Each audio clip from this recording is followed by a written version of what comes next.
Chapter 8:25. Yelena came over and flipped through the report. She felt that it looked familiar but also very unfamiliar. This was not just a little change. Almost only their original framework was retained, and a large number of deletions were rewritten in the report. The entire report was filled with precise professional content that involved many fields. Even Yelena could not understand it. Yelena asked subconsciously, "Who was the last to leave?" I think it's Bae-yunj?" Another person hesitated for a moment. But as soon as he finished speaking, everyone fell silent and dismissed this thought. What a joke. They could not even understand this report. How could a third-year high school student write it? Moreover, they had only left for half an hour. The quality of this report would take at least a month to write, right? Just as everyone thought that they had been favored by the goddess of luck, they suddenly realized something else. The report was not just handed in. This was a high-level professional report.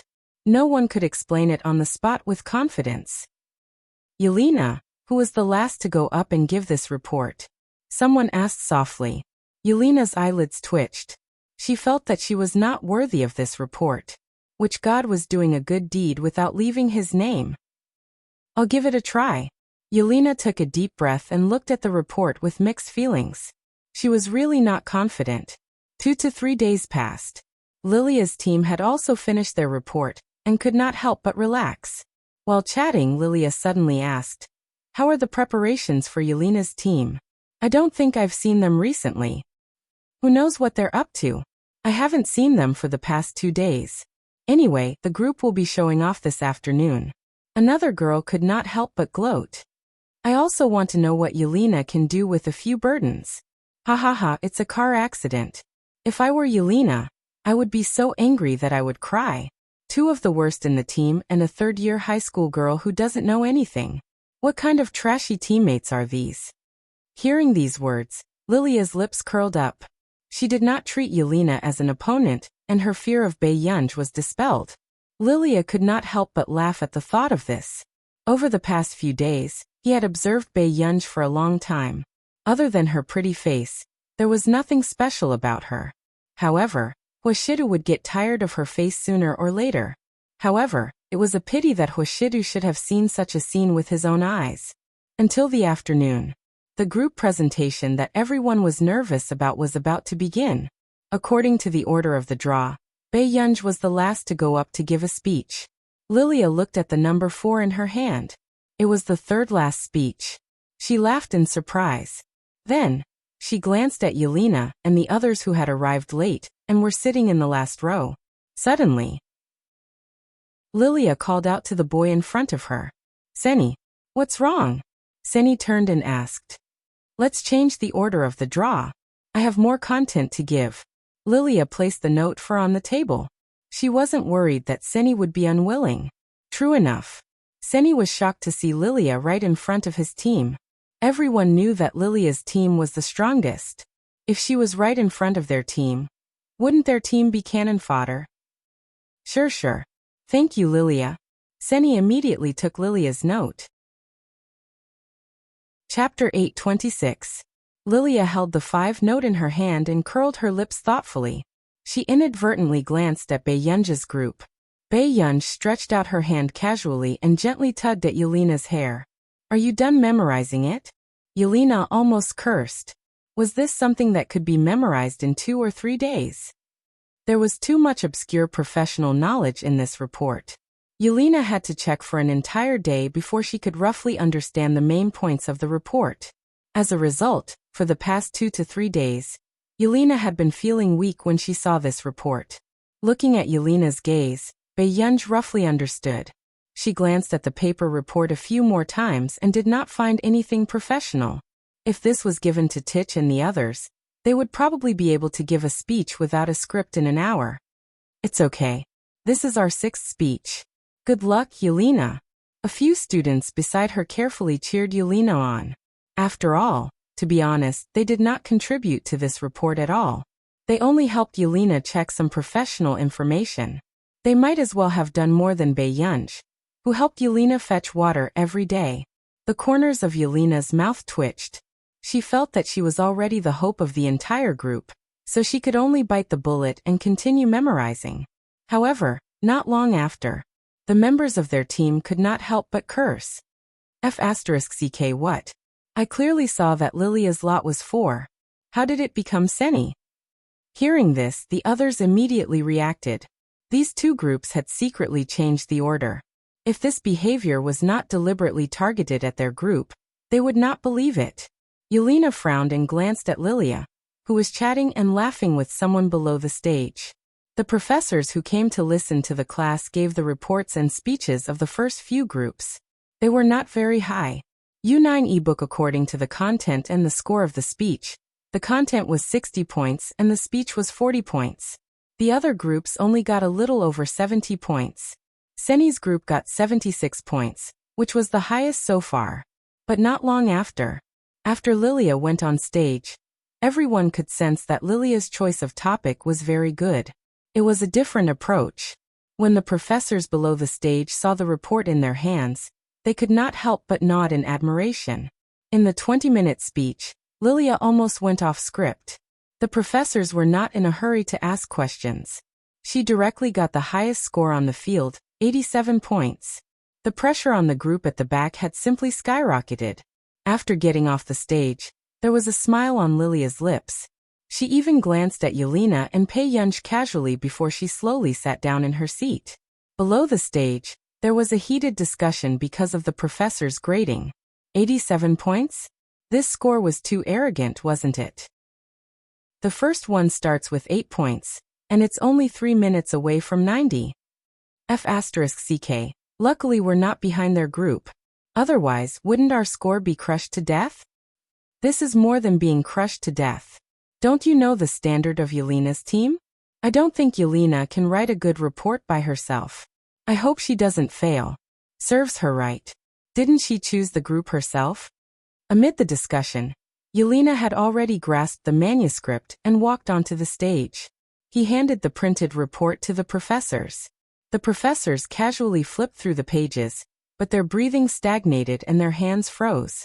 After coming back to his senses, he immediately flipped through the pages carefully, his eyes shining brightly.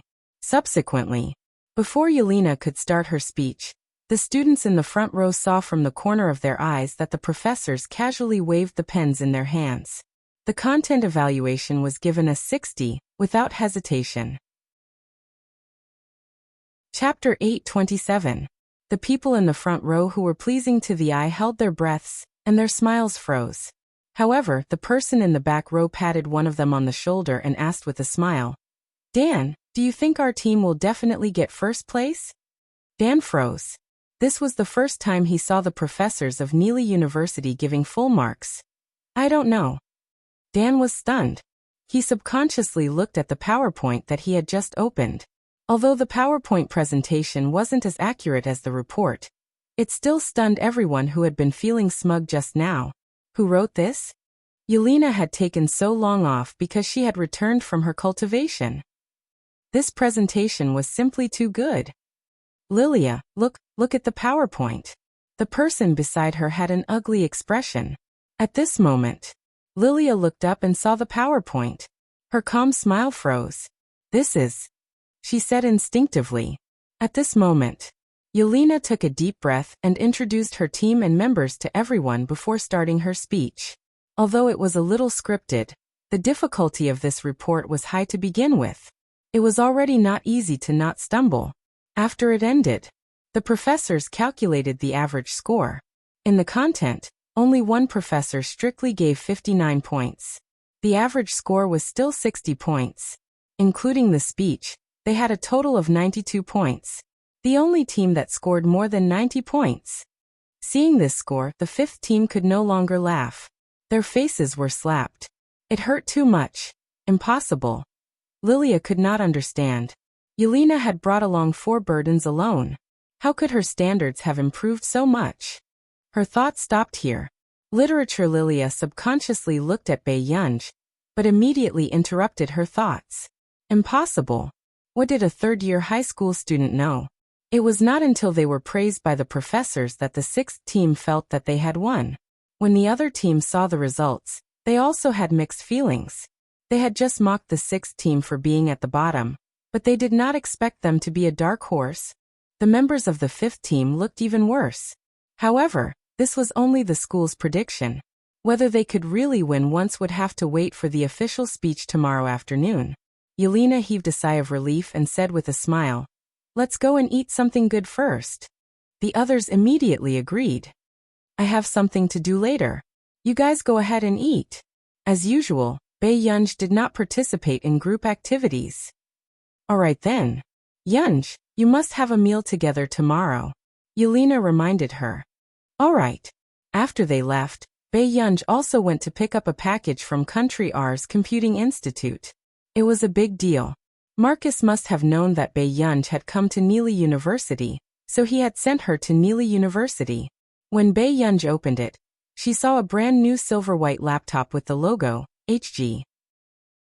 It was the logo of Higgins Group, and Bae-Yunj was going to pre-sell it in the future.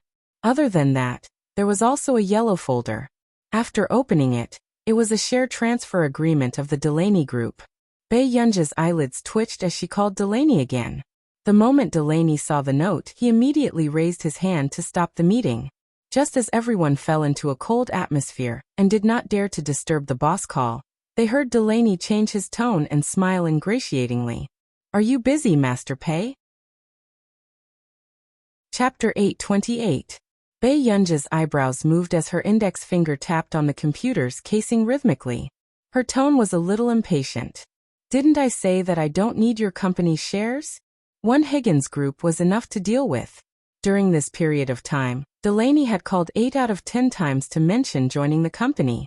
Delaney felt that Bae-Yunj was a little angry, and instinctively glanced at the higher-ups who were looking at him. He immediately stood up and walked out, not forgetting to say hurriedly, "Master Pei, let me explain." The higher-ups who stayed behind were speechless. Was that still their arrogant and cool boss? Which god was talking to their boss on the phone? She could actually make their boss so humble. In the long corridor, Delaney explained softly, "Look, you're already helping Higgins make a product. Aren't we still old friends? How can Higgins care about you as much as I do?" At this point, Delaney felt sour. He didn't even know where Higgins had found Bae-Yunj. The entire academic circle in our nation was looking for her, but they had actually found her. Delaney also felt that Bae-Yunj was more concerned about Higgins Corporation than their company. He couldn't possibly watch the big boss run to someone else's camp, right? Bae-Yunj was speechless. She finally understood. Delaney was competing with Higgins. "I helped Higgins because Higgins is mine." Bae-Yunj's tone was calm, and she did not intend to hide it from Delaney. When Delaney heard this, his body froze. After a while, he suddenly regained his senses. "Why, you're the future heir of Higgins Corporation." Bae-Yunj replied. Delaney was speechless. Good fellow. The higher-ups of Higgins were actually spreading rumors outside that the new heir was Nancy's illegitimate daughter, and that she was a good-for-nothing who knew nothing. Who the F***ck dared to treat her as a good-for-nothing? Delaney could already predict how Bae-Yunj would deal with those troublemakers. He could not help but tremble. Then, Delaney made up his mind. "Yunj, just sign this agreement. This will only benefit you. Moreover, Higgins had been abandoned for so long. What kind of people were there in there? I can help you. I also hope that Delaney Group and Higgins Group can always maintain friendly cooperation." Bae-Yunj's thin eyelids twitched, but she didn't say anything. Actually, she knew that Delaney had helped her a lot. "Soon," she said. "You've given me too many shares. Change it and send a copy to my email." Hearing this, Delaney felt that happiness had come too suddenly. He was so excited that he could not speak. All right, I'll get someone to draft the agreement right away." Very soon, the interior of the Delaney Group was in an uproar because of the mysterious partner. At this time, Bae-Yunj had already returned to the classroom with her laptop. He saw that the other teams were still working overtime to edit the content of the report. Bae-Yunj raised her eyebrows. She quickly withdrew her gaze and left the professor. When the members of Group 5 saw Bae-Yunj, their faces became even more distorted. They actually lost to such a person. What's so great about that? Why is that person so arrogant? After Bei Yunj left, someone immediately said unhappily. Another person was also indignant. That's right. If it wasn't for Yelena, this group would have been doomed, alright. Lilia's expression darkened. At this moment, the others finally realized that these words had agitated Lilia. Chapter 829. Lilia, that's not what we meant. Then what do you mean? Lilia asked in return, leaving everyone speechless. Lilia pursed her lips. Continue to change it. Such content was like trash in front of Yelena's team. I don't believe that they wrote that report themselves. Someone said angrily. But we can't prove that they didn't write that report. They were indignant, but they did not notice that a dark look flashed past Lilia's eyes. The next day, everyone came to the classroom early to prepare. Yelena also increased her practice, and was sure that there would not be any problems. She moved closer to Bei Yunj and said in surprise, Yunj, how much is your computer? It looks pretty good. The texture and craftsmanship are top-notch. Someone gave it to me. Bei Yunj said casually. If you like it, I'll get them to give it to you in the future. That's not good, right? I'll give you the money. The eyelids of the other team members twitched. It was their first time seeing someone want to buy a computer just because it was good-looking. Buy it and put it at home? Bei Yunj had always had no concept of living expenses. For example, the last time she recorded a variety show, she bought a watermelon for 100 yuan. She thought of a cheap price and asked tentatively, 10,000 yuan? With that said, everyone else's bodies trembled. They did not understand how this lousy computer was really worth 10,000 yuan. But then Yelena was pleasantly surprised. So cheap? The team members were speechless. They really did not understand the concept of money of rich people. Just transfer some money. They don't lack money, Bei Yunj said slowly. In fact, good internet. Our nation's computing institute's conservative valuation of this computer was 200,000 to 300,000 yuan per unit. The design concept and various advantages were too far beyond the current technology level. It was to the extent that the manufacturers they were talking to were shocked and suspicious. Was technology so advanced now? However, after finding out what the product design was, they dispelled their worries and even bet that this product would become popular in the rich circle. This was the core model. Of course, there were also ordinary models, but the cheaper ones were more than 20,000 yuan. After Yelena transferred the money, the more she looked at Bei Yunj's computer, the more she felt that Bei Yunj was really good to her. The others gradually realized that they really didn't understand the world of the rich. For the entire morning, the other groups were rushing to finish the content. Only the sixth group was chatting, which made the other groups jealous. Team 5's face darkened. This group of people was really too arrogant. Noon. Bei Yunj and Yelena went out for dinner together. One of the members called and said that he had something to do in the afternoon, and could not be there. Then the USB flash drive you left with me. The man hesitated. The key was that he had changed some of the content yesterday to make it easier for Yelena to give her speech. Bei Yunj said calmly, "Put it on my computer." "Alright, sorry to trouble you." The boy heaved a sigh of relief. "It's okay. You do what you need to do." Bei Yunj didn't care too much, and went to line up with Yelena to get the milk tea. But after the meal, as soon as Bei Yunj and Yelena returned, they felt that the atmosphere was not right. Everyone around them was looking at them. Team 5 looked like they were gloating, as if they were watching a good show. "Bei Yunj, did you ask Li Jun to leave the USB flash drive with you?" Bei Yunj nodded and glanced at his table. "Yes. Then you took the USB flash drive?" the team member asked anxiously. Bei Yunj's gaze turned cold. "No." Chapter 830. Where did you get the time to get it? Yunj and I answered the call together. "We're in the canteen." Yelena frowned and said, "Don't tell me you lost the USB flash drive?" The others remained silent. The atmosphere fell silent. The other teams pretended not to see anything. Only Team 5 was gloating. Bei Yunj did not say anything and only walked to his table. He looked around and did not see the USB flash drive. Then, Yelena called Li Jun and confirmed that Li Jun had left the USB flash drive on Bei Yunj's computer before he left. Who was using the classroom at noon? Bei Yunj rubbed his fingers against the computer and asked carelessly. I think there's only Team 1 and Team 5, someone said. Then, Team 1 immediately said, our team went to the classroom next door after that. Besides, only 2 people from our team stayed behind. I guarantee it wasn't us. Everyone looked at Team 5. At this moment, the members of Team 5 sneered. Who's to blame for not taking good care of their own things? That's right. They can only blame themselves for not keeping a low profile. They've been smug for so long. Now they don't even have a PowerPoint. Everyone knew the importance of a PowerPoint, especially someone like Yelena, who needed to rely on a PowerPoint. Without a PowerPoint, the entire segment would collapse. Yelena's expression was ugly.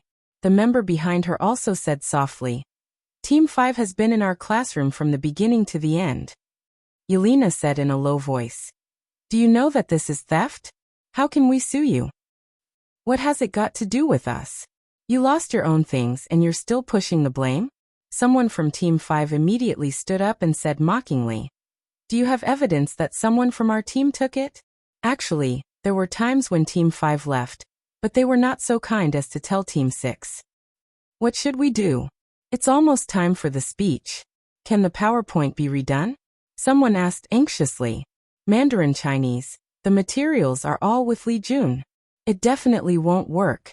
Another member said, Tisk, if that report was really done by you, why don't you go off script? What's so difficult about it? The girl beside her laughed, but her tone was full of ridicule. That's right. Your report came from an unknown source. No one reported it. Do you think that it's so easy to get first place? Just get someone to do a PowerPoint presentation for you? A dark look flashed across Lilia's eyes. She curled her lips and did not say anything. Suddenly, a clear and cold voice rang out. Is no one going to admit it? No one responded to his words. Her beautiful eyes curled up and her lips curled into a playful smile, but it was filled with hostility. It's pretty good. Now that you're so tight-lipped, I hope that when we find out who you are, you'll cut the crap. Everyone raised their heads to look at the girl, but they were intimidated by the coldness in her eyes. His scalp went numb subconsciously. The people in Group 5 suddenly felt a little uneasy and looked at Wendy and Lilia. In their group, Wendy and Lilia were the last to leave. Actually, they were also wondering if it was done by someone from their own team. However, this matter itself was difficult to investigate. What's more, the surveillance cameras in the corridor were broken some time ago. Therefore, they didn't want to say anything. How much longer? Bei Yunj asked. Yelena's palms were sweating. 5 minutes. 5 minutes later he began his speech. Everyone had to be there. Bei Yunj's beautiful eyes darkened, and she licked her red lips. My turn. Yelena didn't think that she could control this report at all. However, she didn't want to embarrass Bei Yunj. Chapter 831. Yunj, are you confident? Yelena wanted to say something but hesitated. She changed her words to the one that would hurt Bei Yunj the least. However, Bei Yunj replied lazily, I'm all right. Yelena was speechless. The other team members were speechless. They also wanted to have Bei Yunj's calm king's mentality. Yunj, you'd better. Before Yelena could finish speaking, Bei Yunj stuffed a small cake into her mouth. Then, she lazily placed the other books on the computer and fell asleep on her stomach. She was not afraid of crushing the computer at all. She even pulled up her hood to block the sun. Yelena was speechless. It was good that she slept. When Bei Yunj fell asleep, she would secretly go up and talk. When the others saw Yelena's group hurriedly preparing another PowerPoint presentation, they could not help but have sarcasm in their eyes. How could they prepare it now? Did they think they were dead? Soon, the professors brought along 2 men in their 30s like stars surrounding the moon. It was easy to imagine their identities. There were also people who were puzzled. Wasn't there only one executive from the Delaney group? What about the other one? Only Lilia stared straight at the other invigilator. She was determined to make the invigilator remember her. This time the order was reissued. Unfortunately, Yelena drew the 5th group, and Lilia drew the 6th group. This made Lilia raise an eyebrow with a smile on her face. Wasn't it perfect that there was such a lousy person in front of her to set her off? After the speech started, although they were all students from the top universities, they were still a little nervous in front of these people. After the first speech, neither of them spoke and waited for the next one with an indifferent expression. It was obvious that these people were of no value to them. This made the later groups even more nervous. Happy. After 4 consecutive speeches, the senior executive of the Delaney Group, Sheng Yuanqiu, could not help rubbing the space between his eyebrows. Were the students of Neely University only at this level now? But would that ancestor even take a fancy to him? Beside him, Duan Chuang was also wondering if he should look at other schools. However, just as their thoughts were running wild, Yelena was about to go on stage when Bei Yunj suddenly woke up. Is it my turn? Yelena. Why did he wake up at this time? Yunj, listen to me. I'm not listening. Bei Yunj stood up. Seeing that Yelena was not done, she reached out and gently pinched her cheeks. Her beautiful lips pouted, and her words could not be heard clearly. Yelena. At this very moment, seeing that it was Bei Yunj who stood up, the other teams couldn't help but laugh. This made the other two a little uneasy. Could it be that this one was even worse? At this moment, Professor, what should we do if their PowerPoint slides are lost? Wendy asked with a gloating smile. His voice wasn't loud, but the 2 people in front of him heard it. Sheng Yuanqiu's face darkened. He threw the documents into the trash can. How could he lose his PowerPoint presentation? How could he let him do his research without worry? This made Bei Yunj glance at her carelessly. When Wendy met her eyes, she felt inexplicably guilty and quickly looked away. Seeing that she could not pull Bei Yunj down, Yelena was about to give Bei Yunj the simplified PowerPoint presentation that she had not finished. However, in the next second, Bei Yunj took her laptop and went on stage. Sorry, I don't need a PowerPoint presentation. Bei Yunj placed the laptop on the podium lazily and connected it to the projector. P.S. You're first in the monthly votes. Why are you so amazing today? Rub them and kiss them one by one. I'll go prepare to update. Guard the rankings obediently and send Master Pay up. Chapter 832. But if you need it, it's fine too. After Bei Yunj's computer was turned on, she slowly picked up the pen. Little Y office mode. Soon the people present heard a mechanical voice. It was the sound of the laptop. Roger that, Master. Please select the function attribute. Bei Yunj did not even raise her eyes. Speech and explanation. Yes, Master. Office mode, speech and explanation mode has been activated. Then, Bei Yunj had just raised her face when Sheng Yuanqiu met her eyes. The pen in his hand shook and fell. Why was she here? Sheng Yuanqiu was one of the few higher-ups who knew that Bei Yunj was a partner out of nowhere. However, at this moment, when he met Bei Yunj here, his entire body froze. When he came back to his senses, Sheng Yuanqiu felt the new boss's gaze sweeping over. The back of his head felt cold. When he thought of what he had just done, he immediately walked to the trash can and began to rummage through it without caring about his image. This scene shocked the professors and students. What was going on with this big shot? Why did he start rummaging through the trash can? The assistant next to him could not stand it anymore. President Sheng, let me help you. No need. Sheng Yuanqiu immediately snatched the trash can and rummaged through it seriously. The assistant was speechless. What kind of special hobby was this? After finding the piece of paper, Sheng Yuanqiu carefully held it again. He glanced at Bei Yunj and returned to his seat. This also made Duan Chuang look at Sheng Yuanqiu with a strange expression. Bei Yunj glanced at the people present casually and said unhurriedly, "Good afternoon, everyone. I'm Bei Yunj, the speaker for this year's speech. My team member is Yelena." Hearing that, there was a burst of laughter from the audience. But a few minutes after Bei Yunj's speech, Huaxia Chinese everyone's expressions, which were originally there to watch the show, gradually froze. Yelena and the others felt that something was wrong. Why did it feel like she was explaining the original report? In fact, the technical terms were even more incomprehensible. Back then, because it was too deep, Yelena and the others had edited the original report. However, Bei Yunja's speech this time not only explained the original report, but also expanded into different fields. The scene made everyone's scalp go numb, however, although it was difficult to understand. As long as Bei Yunj mentioned a certain key point, the projection interface behind her would automatically push the key point to the explanation. There was also the occasional case analysis below. This was a fully automated slideshow. Yelena was stunned for a long time before she muttered, "How can a 10,000 yuan computer be of such standard?" The other team members were also shocked by Bei Yunja's inferior computer. They were speechless. 10,000 yuan was indeed a friendly price. Oh no, this was the price of a father. After a while, the students began to feel dizzy and disoriented. The smiles of the professors in front of them also gradually stiffened, as if they knew the identity of the person in front of them. Coincidentally, they had just signed a confidentiality agreement yesterday, and today, they saw this venerable one. Was he really 19 years old? Sheng Yuanqiu couldn't understand what Bei Yunj was talking about at all, but he didn't dare to ask Bei Yunj to stop. He pretended to listen attentively. Beside them, Duan Chuang wanted to shout for them to stop, but seeing that Sheng Yuanqiu seemed to understand, he could only hold it in. The lecture was coming to an end. Bei Yunj paused for a moment. This made Sheng Yuanqiu think that it was over and almost applauded enthusiastically.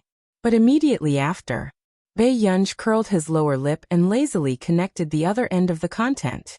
The more the professors and students listened to this content, the more familiar it sounded. However, the people in Lilia's team instantly turned pale. PS Second Update.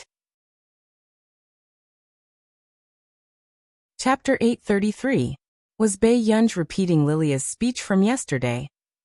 At this moment, Lilia felt a chill seep into her bones. The calm expression on her face had long frozen. Her spine started to turn cold. Bei Yunja's repeated speech was exactly the same as her previous speech. Lilia's team members couldn't take it anymore. They stood up abruptly and reprimanded loudly with ugly expressions. Bei Yunj, how can you do this? You're plagiarizing our team's report. Bei Yunj raised his eyebrows and said lazily, "Didn't your team copy our team's report too?" As soon as he finished speaking, the entire classroom fell silent. Indeed, when Yelena's report was released yesterday, the entire class had more or less modified it according to Yelena's team's report. Coincidentally, Bei Yunj had just left the classroom when he heard Lilia's team reading their team's report. Lilia's expression instantly turned ugly. She bit her lip and hesitated. "You can't, Bei Yunj, you did it on purpose. What does it have to do with us that your team lost their PowerPoint? If you suspect us, show us the evidence." At this moment, the professors in the front row looked embarrassed. They used their eyes to hint at them not to ignore the occasion, but at this moment, no one paid attention to him. On the other hand, Sheng Yuanqiu looked at Lilia's team in surprise. There was no warmth in his eyes. He really didn't expect that someone would dare to pick a fight in front of him. Sheng Yuanqiu smiled and pulled back the professor who wanted to stop the fight. He wasn't afraid of blowing things up at all. If a student has a misunderstanding, just say it on the spot. This matter of stealing someone else's PowerPoint is too immoral. Our Delaney group doesn't dare to accept such a person. As soon as he finished speaking, the people in Lilia's team panicked instantly. They immediately exchanged glances and decided not to admit it. They didn't want to miss such a good opportunity. Hence, 67 Wendy said sharply, "Bei Yunj, who do you think you are? You're deliberately targeting our team without any evidence. If you don't give our team an explanation today, I'll go and find the vice principal." She said proudly, "Not only you, but also your team members' results will be invalidated."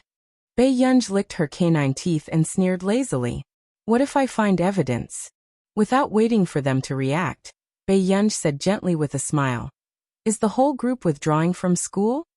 As soon as he finished speaking, the professors felt a chill run down their spines. They wanted to stop the students who were shouting at Bei Yunj. Who the hell was this?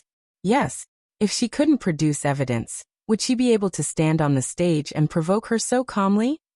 However, the next second, Wendy sneered and said confidently, "If you find out who took it, then make the culprit drop out of school. What's wrong with that?" Lilia's entire team seemed to have suffered a great grievance and clamored to cancel Bae Yunja's team's results. As long as Bae Yunja's results were cancelled, their team still had a chance to win first place. However, Bae Yunj casually took in everyone's expressions. She turned her head and rubbed the silver laptop in her hand. The corners of her lips curled up. "Little G, I need a surveillance video of this afternoon. It's related to the non-recognizable faces." Soon, another mechanical voice that was different from the one just now sounded. It was a younger female voice. "Master, please wait a moment. The system is investigating." A few seconds later, the soft female voice sounded again. "Master, Little G has already intercepted unfamiliar faces for you. There are a total of 3 people. Do you want to enter the short video to check?" Chapter 834. As soon as he finished speaking, the hearts of the people in Lilia's team trembled. Their bodies stiffened as they stared fixedly at the brand new computer in Bae Yunja's hands. How was this possible? Which brand of computer would have such a device? The others did not know where this black technology came from. It could even be said that it was science fiction. Thus, everyone stared unblinkingly at Bae Yunja's computer. At this moment, Sheng Yuanxiu seemed to understand why Delaney was willing to give up his shares and pull Bae Yunj to his side. He was probably going to dominate the entire field of artificial intelligence. Sheng Yuanxiu felt a chill run down the back of his head. He felt that this new boss was more and more terrifying. Bae Yunj raised his eyebrows and casually glanced at the nervous faces of Lilia's team. His cold and dark eyes were filled with interest. "Look." His tone was slow and intimidating. "Look at those reckless people." As soon as he finished speaking, in the background of the projection, 3 faces appeared on the cover video. The texture was so clear that it was hard not to admit it. The first was Li Jun from Bae Yunja's team. The second was Wendy. The third was the boy from Lilia's team who had shouted the most. Instantly, the members of Lilia's team turned pale, and their pupils constricted. The second one. Bae Yunj opened his mouth and the second video opened.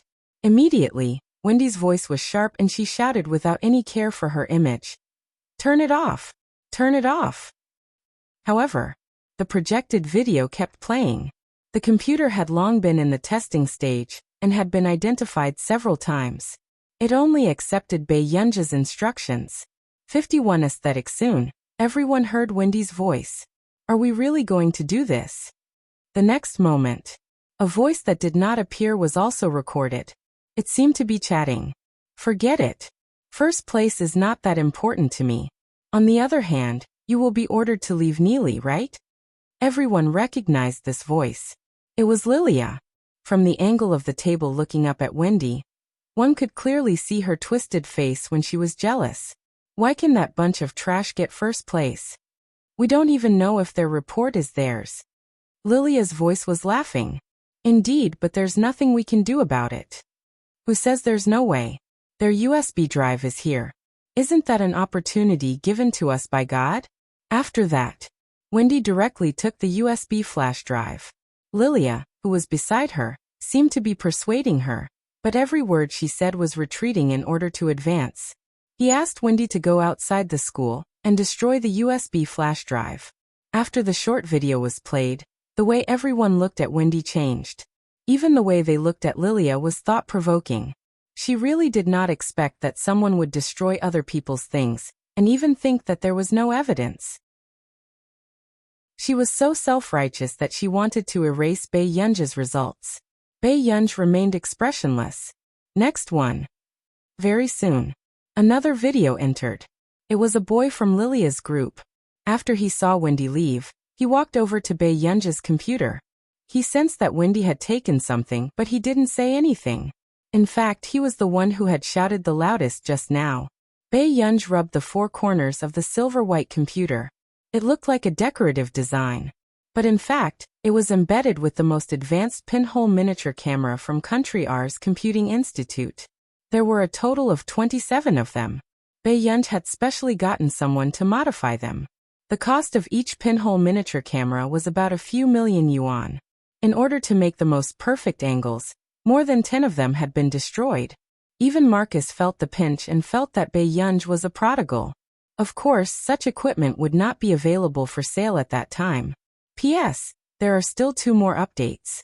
Be obedient and hold on to Master Pei's monthly votes list. The free chapters are in the monthly votes lottery again. Obedient people can go back to the lottery. Chapter 835. Actually, very few people would be so bored as to install pinhole cameras on their computers. Unfortunately, Bei Yunj was one of the few. In her previous life, when she first joined the company, her computer was often touched by others. Bei Yunj felt that it was not clean enough, so she asked the Research Institute to install more than 10 pinhole cameras. And a few months ago, they could always catch a few people who stole business secrets. After that, no one dared to touch Bei Yunj's computer anymore. Drop out? Bei Yunj's voice ruthlessly hit their hearts. Lilia and the others stiffened, but their legs were weak. And Yelena felt that Bei Yunj was a hidden god. The technology level of this computer could be directly borrowed from a sci-fi film crew. 10,000 yuan could buy this computer, right?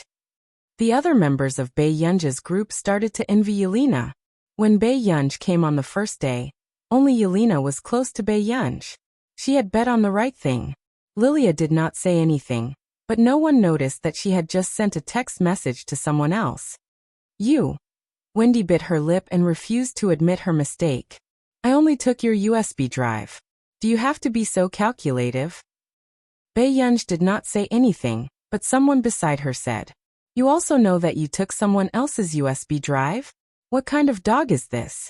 Do you think someone owes you? These words made Wendy's face turn green and red. She glared at the girl again. Bei Yunj, actually this is not a big deal. What do you want?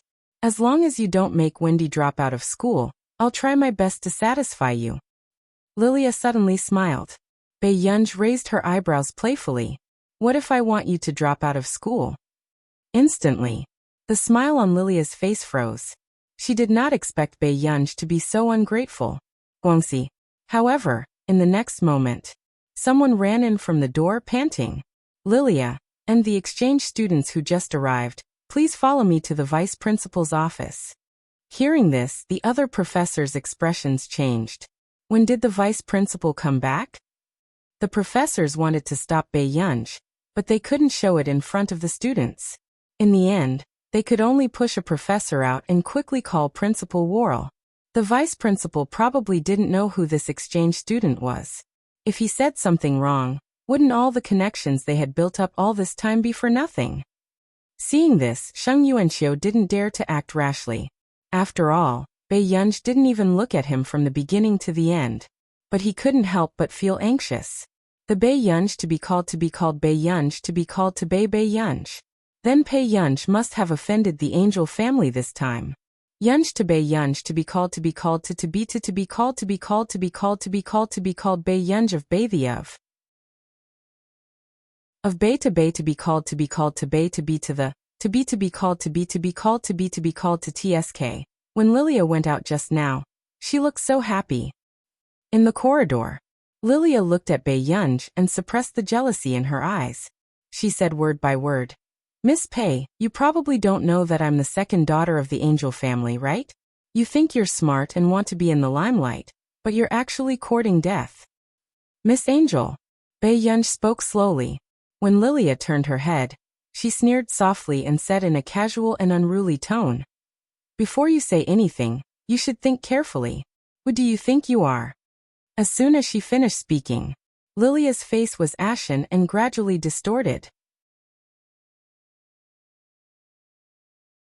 Chapter 836. At the vice principal's office. The moment Bei Yunj and Lilia entered, the vice principal walked up to Lilia enthusiastically. Lilia, have you lost weight recently? Sit down and talk. Lilia sat on the sofa and looked towards Bei Yunj. She realized that she was already sitting on a rattan chair. The vice principal's expression did not look good. Vice principal, let's solve the problem.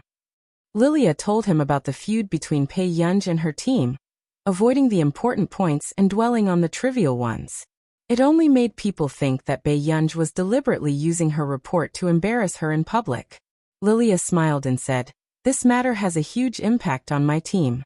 Vice Principal, you know what the annual recruitment season means to us." The Vice Principal's face darkened and he did not look Pei Yunj in the eye. "Lilia, don't worry. When Mr. Angel comes, he will definitely give you a satisfactory answer." With that, he turned around and said coldly, "Student Pei, right? I wonder if your guardian can be present now? Or any elder will do." Pei Yunj said slowly, "No." The Vice Principal's face darkened even more as he mocked, "Student Pei, do you think it's so easy to resolve something like this today?" Pei Yunj's eyes moved. After thinking for a moment, she chose one from the list on her phone. Soon, under the floor-to-ceiling window, Delaney, who was drinking with his legs crossed, suddenly felt his phone vibrate. He turned to look at the caller ID and shuddered. God of Fortune. Delaney immediately picked it up. "Master Pei, what's the matter?" Pei Yunj was silent for a moment. "There's something. Neely University wants to invite my parents. But my parents aren't in our nation." Delaney's body trembled.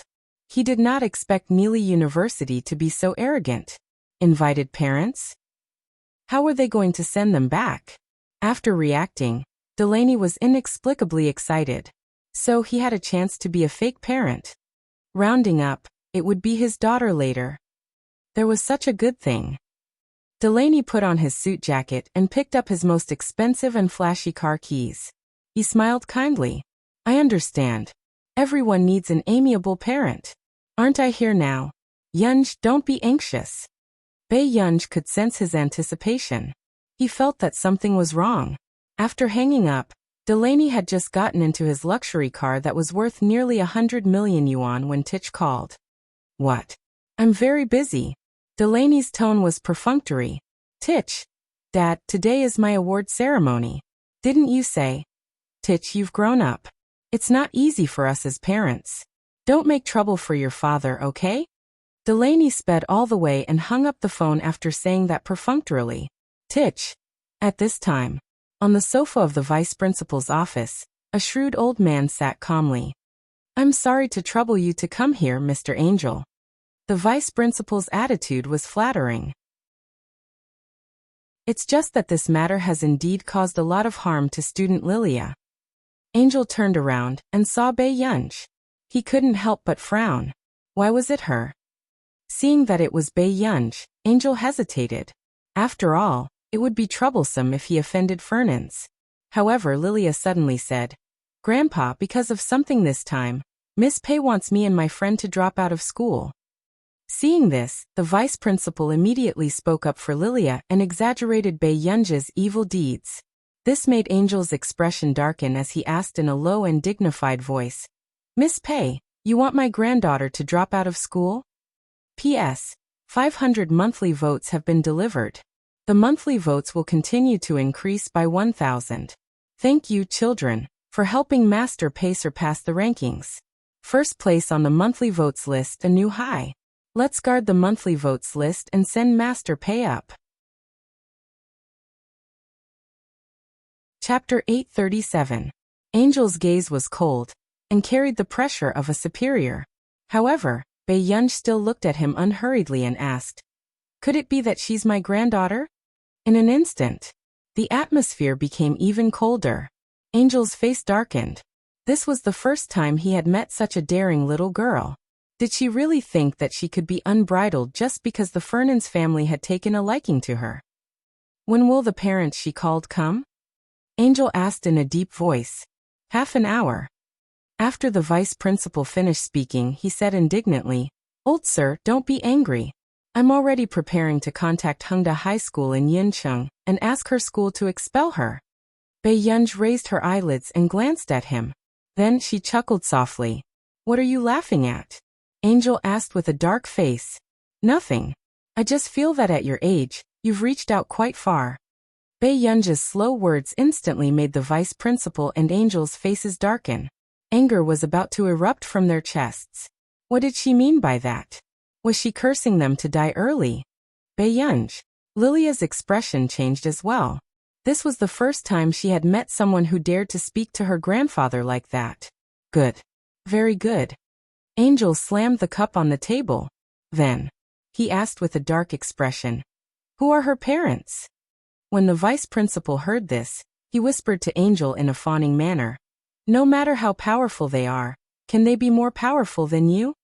A dark look flashed across Lilia's eyes as she reminded him softly, "Grandpa, the Bayan Manor is only 10 minutes away." Obviously, the person Bae-yunj was looking for was not Fernand's. Angel's brows relaxed. Then he had nothing to worry about. He took a deep breath and picked up his teacup again. His tone was filled with a hint of arrogance and sarcasm. "All right, since she's insensible, then let's wait for her parents to come and let them teach her how to be sensible."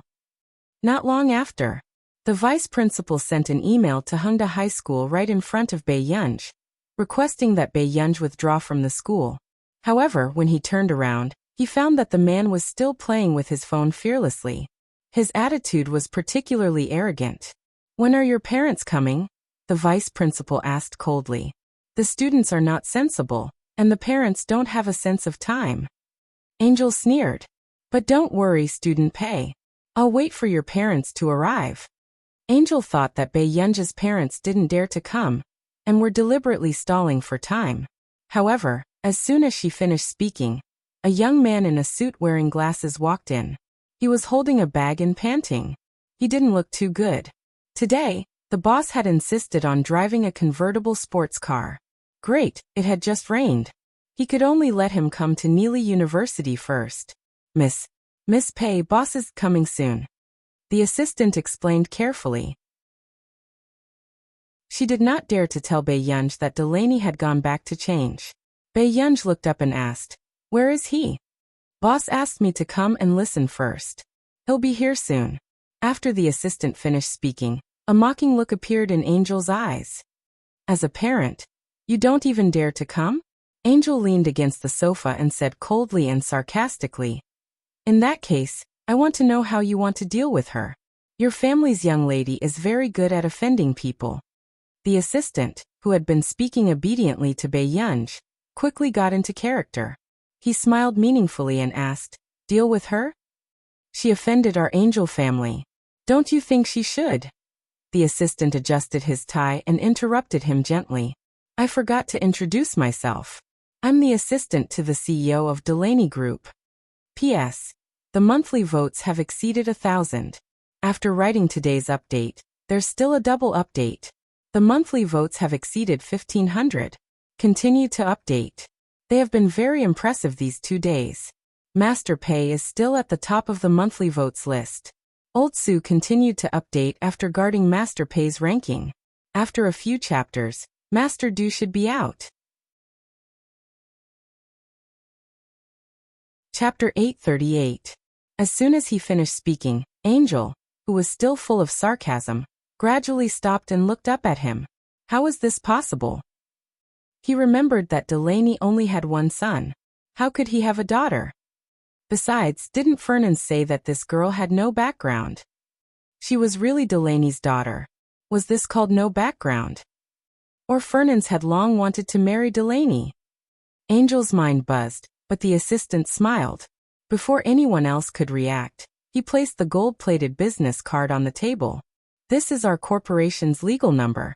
Mr. Angel, please accept it." Then the assistant smiled and said, "The corporation hasn't fought a lawsuit for a long time. The legal team has been very free recently, so don't worry." The meaning behind his words was obvious. "I'll wait for you to tear it apart." At this moment, the vice principal's expression also changed and he froze. He did not expect this exchange student to be related to the Delaney Group. The scientific research field had been in a slump for the past 2 years. Before the Higgins family fell behind, the Angel family had always been the dominant one. Although the Delaney Group was known as the #1 in technology, it was still a small family and a new corporation. However, for so many years, the Angel family's scientific research had not been able to cause any big waves. Therefore, when Delaney bought the patent for a sky-high price and started a new project, the Delaney Group almost set off the mainstream of technology. After a beautiful turnaround, the Angel family had no way to fight back. This year's asset evaluation was on par with the Angel family's Angel group. Angel's expression did not look too good. Everyone knew that the Delaney Group's legal team was definitely the best in the country. They had never failed for so many years. They used such a team to resolve campus disputes. The vice principal knew how to read people's expressions and immediately smiled. It's a misunderstanding. It's all a misunderstanding. Actually, it's all a conflict between students. There's no need to take it seriously. He beat around the bush. Mr. Delaney's career is rising now. I don't think he'll find an opponent for himself over such a small matter, right? As soon as he finished speaking. Soon, a voice sounded from outside the door. Who said it's a small matter? Everyone turned around and saw Delaney in a suit and leather shoes. He straightened his back and had 7 or 8 bodyguards behind him. His aura was oppressive. How was this a school visit? He was clearly here to cause trouble. Bei Yunj. She had asked him to come to school, so why did he bring so many people with him? Yunj, how is it? Did you suffer any grievances? Delaney did not even look at the person opposite him. He immediately showed concern for Bei Yunj with a kind gaze. Bei Yunj. No. That's good. Delaney nodded in satisfaction. When he turned around, he realized that the person opposite him was very familiar. Mr. Angel? Delaney raised his eyebrows and smiled in surprise. I didn't expect to see you here. Angel couldn't sit still either. This is your daughter? When Delaney heard that, he was secretly happy. She couldn't hide the smile on her face. How could that be? Actually, Miss Pei is considered my friend. Your friend? After Angel asked, Lilia's face froze. She didn't expect Bei Yunj to hook up with Delaney. Then before Angel could speak, the little assistant said enthusiastically, Boss, old Mr. Angel wants you to deal with Miss Pei. Chapter 839. Hearing this, Delaney's eyes turned cold as he asked with a cold smile, Deal with it? I wonder what Yunj did to make you so angry. The vice principal was the first to speak. It was Bei Yunj who wanted Lilia to drop out of school, so this misunderstanding happened. With that said, before Delaney could say anything, a retort sounded from the door. Nonsense. Everyone turned to look. It was Yelena, the principal, and Wendy who had just spoken. Wendy had only come to see how Bei Yunj had been taught a lesson. After all, Mr. Angel was already here. Wouldn't Bei Yunj lose a layer of skin? However, she did not expect the current situation to be completely different from what she had imagined. What's your name? How dare you? Before the vice principal could finish speaking, Principal Worrell's expression was livid as he interrupted him with a terrible tone. Principal John, it's been hard on you to deal with a student's matter after returning to Neely. The vice principal's gaze was evasive. When he was placed in Neely University, everyone knew that he was from the Angel family. This time, hearing Principal Worrell say this, he felt even more guilty. Principal Worrell, I just think that this student's behavior is bad, so we must… Shut up. The veins on Principal Worrell's forehead were starting to pop. Usually, it was fine if John was biased occasionally, but he could not be bothered. But now he even dared to touch him. Yelena, continue. Principal Worrell said. This matter. It's clearly because Wendy and Lilia stole our team's USB flash drive. Yelena did not hide anything and repeated the entire matter. She added, If you don't believe me, we still have a video. Instantly, Lilia and Wendy could not stand still. Principal Worrell, my granddaughter has been studying here for 2 years. Why do you have to make such a fuss in the 3rd year? Just get Lilia to apologize and punish her. After knowing the truth, Angel changed his words and said in a low voice, I hope Principal Worrell can give me some face. With that said, the sound of a mineral water bottle being crushed abruptly rang out from the side. In the blink of an eye, he saw Bei Yunj standing up casually and throwing the crushed mineral water bottle into the rubbish bin. Her bright and languid eyes were filled with coldness. His intimidating aura made people inexplicably fearful. Without saying a word, Principal Worrell felt inexplicably terrified. Principal Worrell felt his scalp go numb. Was this a joke? If he gave Angel face, Who could appease this ancestor? After regaining his senses, Worrell immediately said, John, from today onwards, you are suspended from all positions in the school. Lilia and Wendy were involved in serious matters, and were dealt with according to their own will. As an insider, Paul has seriously disrupted the school's discipline, and will be penalized once. Instantly, not only the students, but even Angel and the vice principal's expressions changed. It was clearly a small matter, so why did it become so serious? Because of Delaney? However, Delaney Group and Angel Group were still on par with each other. Why did Principal Worrell have to be so ruthless? Suddenly, Principal Worrell walked over to Bei Yunj and greeted her warmly. Hello, classmate Pei. However, he couldn't help but feel uneasy. How was your experience in school these past few days? He had almost caused trouble in just one afternoon. Bei Yunj glanced at him and smiled lazily. Not bad. Your school even sent my high school a letter of expulsion. If not for the fact that I entered high school through donations, I would have found it quite scary. PS Third Update. Chapter 840. Principal Worrell's smile froze. If not for the fact that there were people present, he would have blown John's head off. In order to get Zhong Shenglin and Marcus to relent, how much effort had he put in?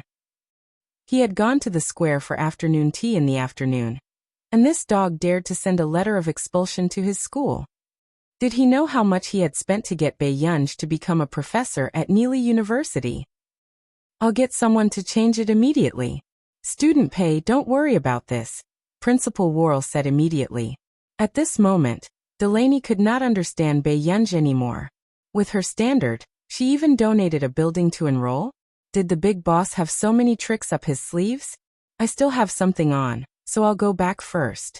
Bei Yunj said goodbye politely and walked out. Delaney immediately chased after her. Master Pei, are we still going to recruit people from Neely University in the future? Up to you. Just as Bei Yunj finished speaking, someone walked over. Hello, Student Pei.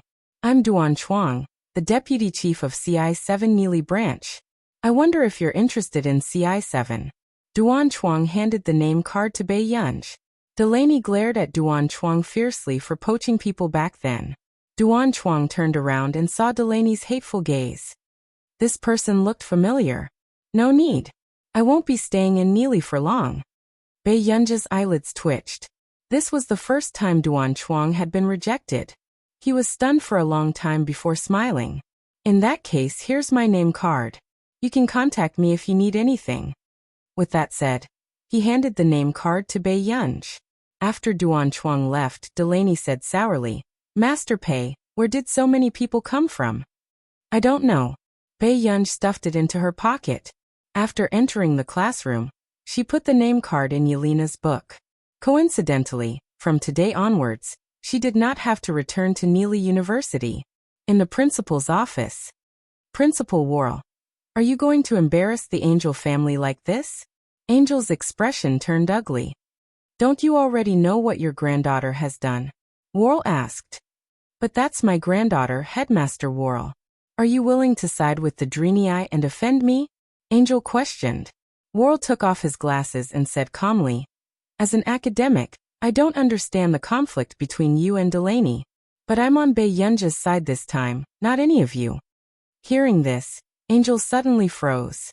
He asked instinctively, what's so scary about Bei Yunj? Worrell looked at him deeply. She's the one you should be most afraid of. As a friend, I have to remind you not to provoke her.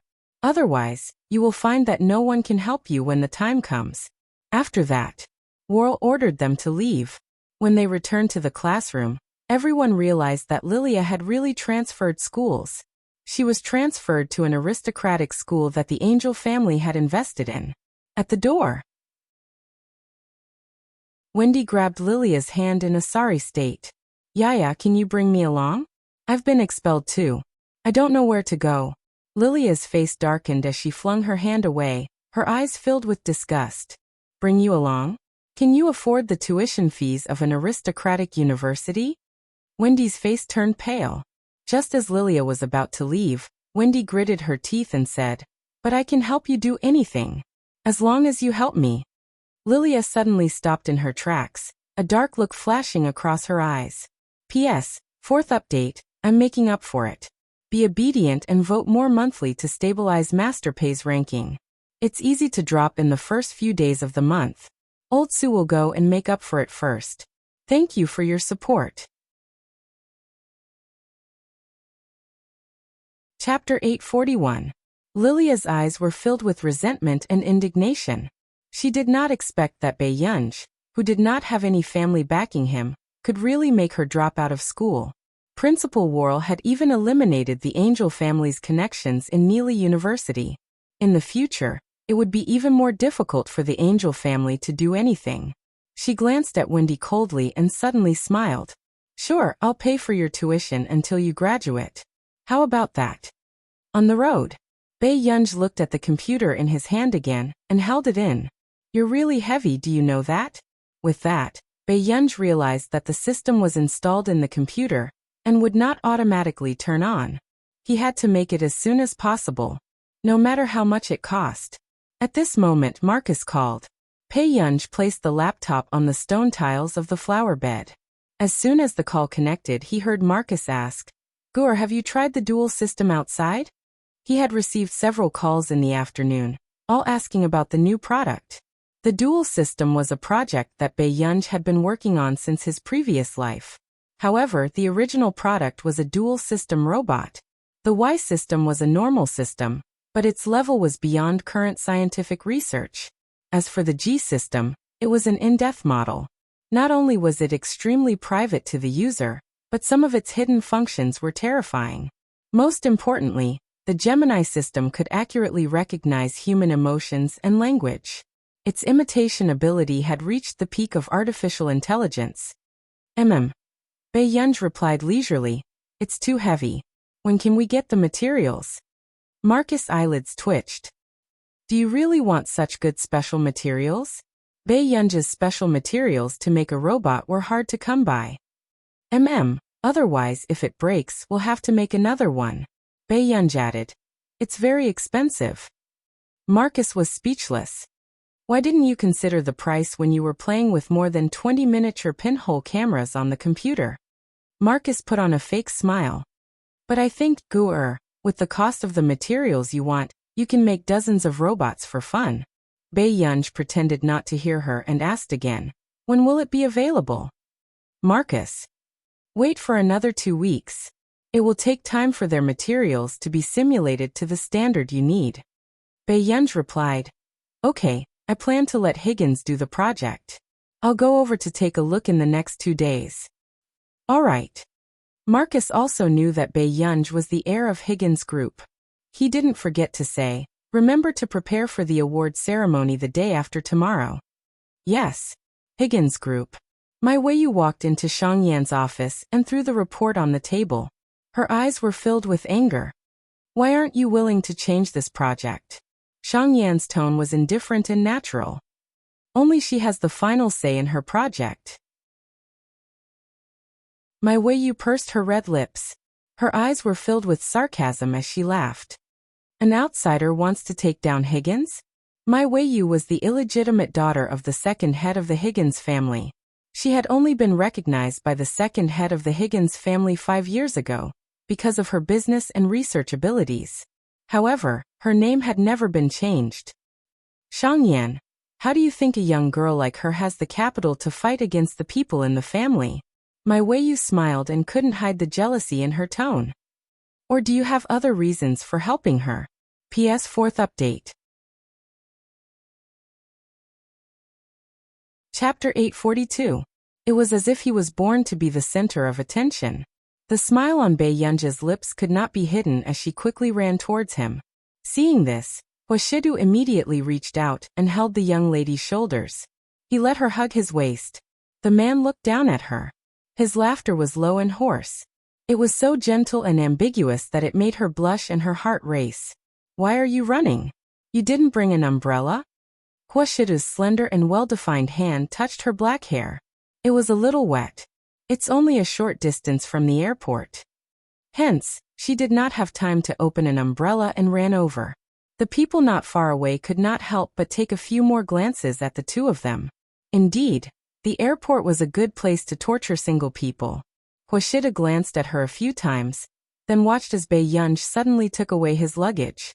Her bright and beautiful eyes were a little serious. "Brother, I'll help you carry it." But as soon as she finished speaking, it just so happened that not far away, someone rushed over recklessly. Huashida's eyes were sharp and his hands were fast. He hugged the young lady's waist and easily turned his head to place her on the steps. Then he took the luggage. Bei Yunj was like a human-shaped doll as she was carried to the side. "Sir, I'm sorry. I was in a hurry and bumped into your girlfriend." That person apologized sincerely. The man glanced at Bei Yunj. Then he turned his head and curled his lips casually. "Okay, be careful next time." Bei Yunj. Then, before Bei Yunj could react, she had just raised her head when the light in front of her was blocked. Huashidu pulled down his scarf and slowly tied it around Bei Yunj. He stared at her for a while, and suddenly bent down. "Brother, take a look." The man's deep and magnetic voice was not serious. It was frivolous and gentle. "Brother's little girlfriend, have you lost a little weight?" She was surrounded by his warm and pleasant scent. The man's gaze was even more intense. Bei Yunj's ears instantly burned. She shrank into the scarf and turned her head away. Seeing this, Tian, Huashida did not continue to tease the little girl, and brought her back to the hotel. "Brother, you're not going to meet old Mr. Fernandes?" Bei Yunj asked. "You've seen him?" Huashidu asked. Bei Yunj's attention as she looked at the scenery outside. "You'll see him sooner or later." The man's answer was not clear. Bei Yunj did not dwell on this question. Instead, she smelled the familiar and pleasant cold scent on the scarf, and felt a little relieved unconsciously. Huashidu also noticed the redness in her eyes. Before Bei Yunj could react, the man's warm and dry palm covered her forehead and brought her to his side naturally. "Sleep, sleep. I'll call you when we get there." Bei Yunj leaned against the man's leg and looked at Huashidu for a while before she turned away. Looking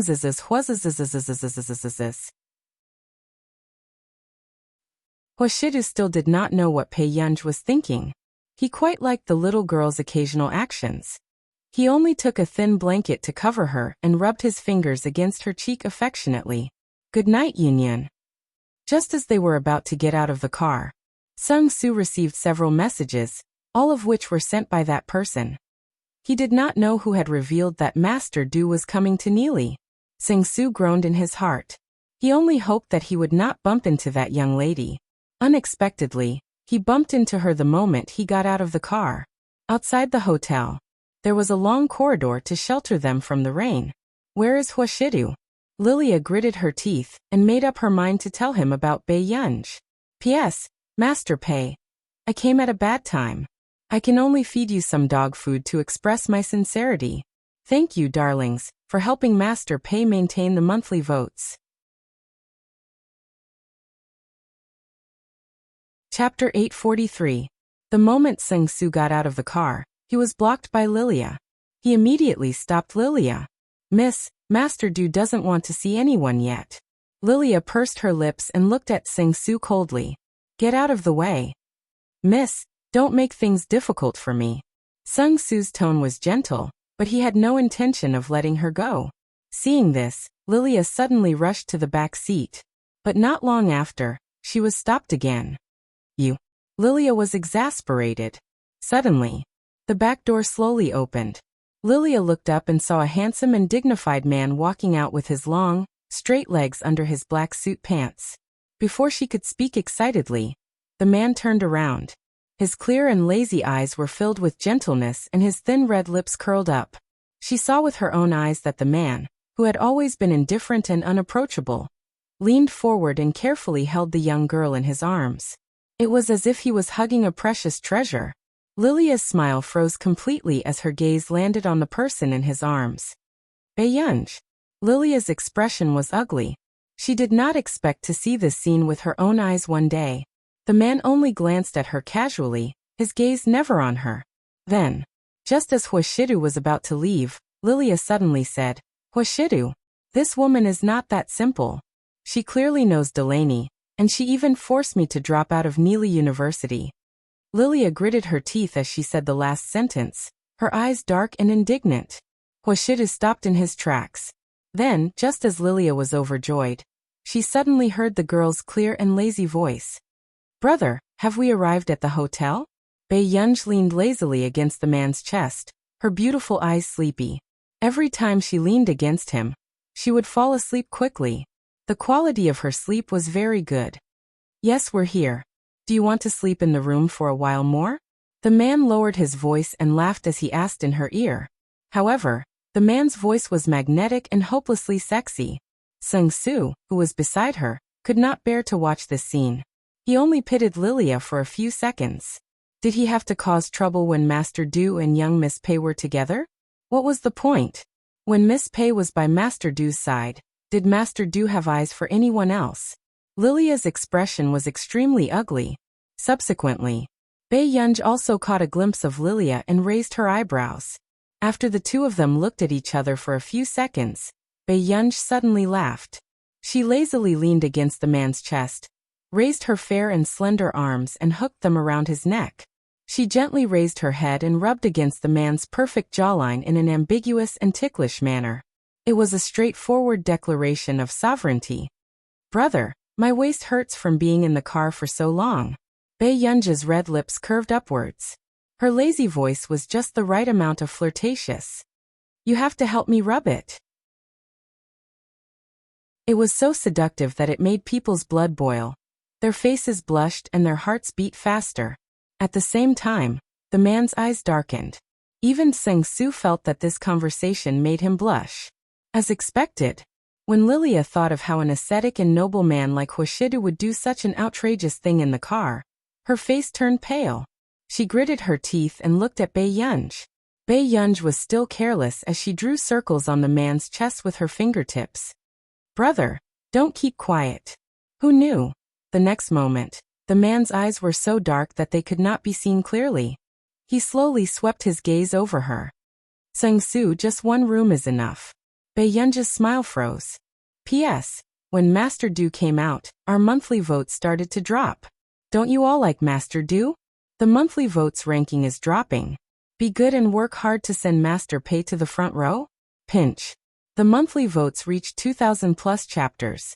Because the management children were disobedient, they spent a few hundred monthly votes. Chapter 844. Seung-soo wanted to say something but hesitated. In the end he turned around calmly. "Yes." Bei Yunj also looked at Seung-soo, but Seung-soo seemed to have eyes on the back of his head and immediately ran in. "Bei Yunj." "Hwashidu, Bei Yunj is already so good at seducing men at such a young age. Even Delaney." Lilia's face darkened as she spoke. Suddenly, the man's voice interrupted her. His pale-colored eyes lost their warmth, and his usually gentle and light voice was a little cold. "Miss Angel, do you really think that the Angel family can protect you?" Lilia froze. Hwashida's meaning was obvious. If she continued, he would not give the Angel family any face. But this was all for a woman. "Isn't it good for our two families to have a marriage alliance? Why did you choose such a flirtatious woman? How is she?" "Get lost." As soon as he finished speaking, Lilia could not react. Hwashidu was the one who said that. The man's peach blossom eyes, which used to be lazy and attractive, were now filled with coldness. His tone was flat and light. "If you don't get lost, no one can save you." Even Bei Yunj looked up at him. This was the first time she saw him really angry. The Hua family's good upbringing made the man's every move seem refined and polite. She had never heard him say this word. As soon as he finished speaking, Lilia's expression did not look too good, but she did not dare to say anything. After all, even Fernand's went along with Hwashida's temper. At this moment, Hwashidu carried the person in his arms and went straight to the top floor of the hotel. In the elevator, Bei Yunj was silent for a moment. "Brother, it's a little hot." There was a heater in the hotel. She was wrapped in a blanket and a scarf. Who knew? The man glanced at her casually. He seemed to have thought of something and his thin red lips suddenly curled up. His deep voice was a little charming as he said slowly, "What's the hurry?" Go back to your room and take it off. Bei Yunj? Question mark. Wasn't there something wrong with his words? Hwashidu sensed the young lady's gaze and pretended not to see it. As the elevator approached the top floor, Bei Yunj's heart inexplicably beat faster. She licked her lips. Brother, why don't I go back and get my own room? No need. Big brother will rub it for you when we get back. The handsome and noble man's smile was charming. His magnetic and lazy voice echoed in her ear, and it was so flirtatious that it was burning hot. Try your best to make our union comfortable. Bei Yunj.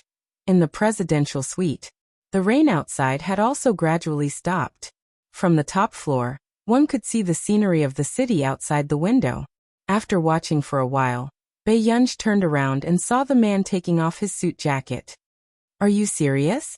Bei Yunj looked at him for a while and narrowed her beautiful eyes. She suddenly smiled and said, Brother, you have to be gentle. Otherwise, you'll leave a mark. After that, Bei Yunj really took off her windbreaker.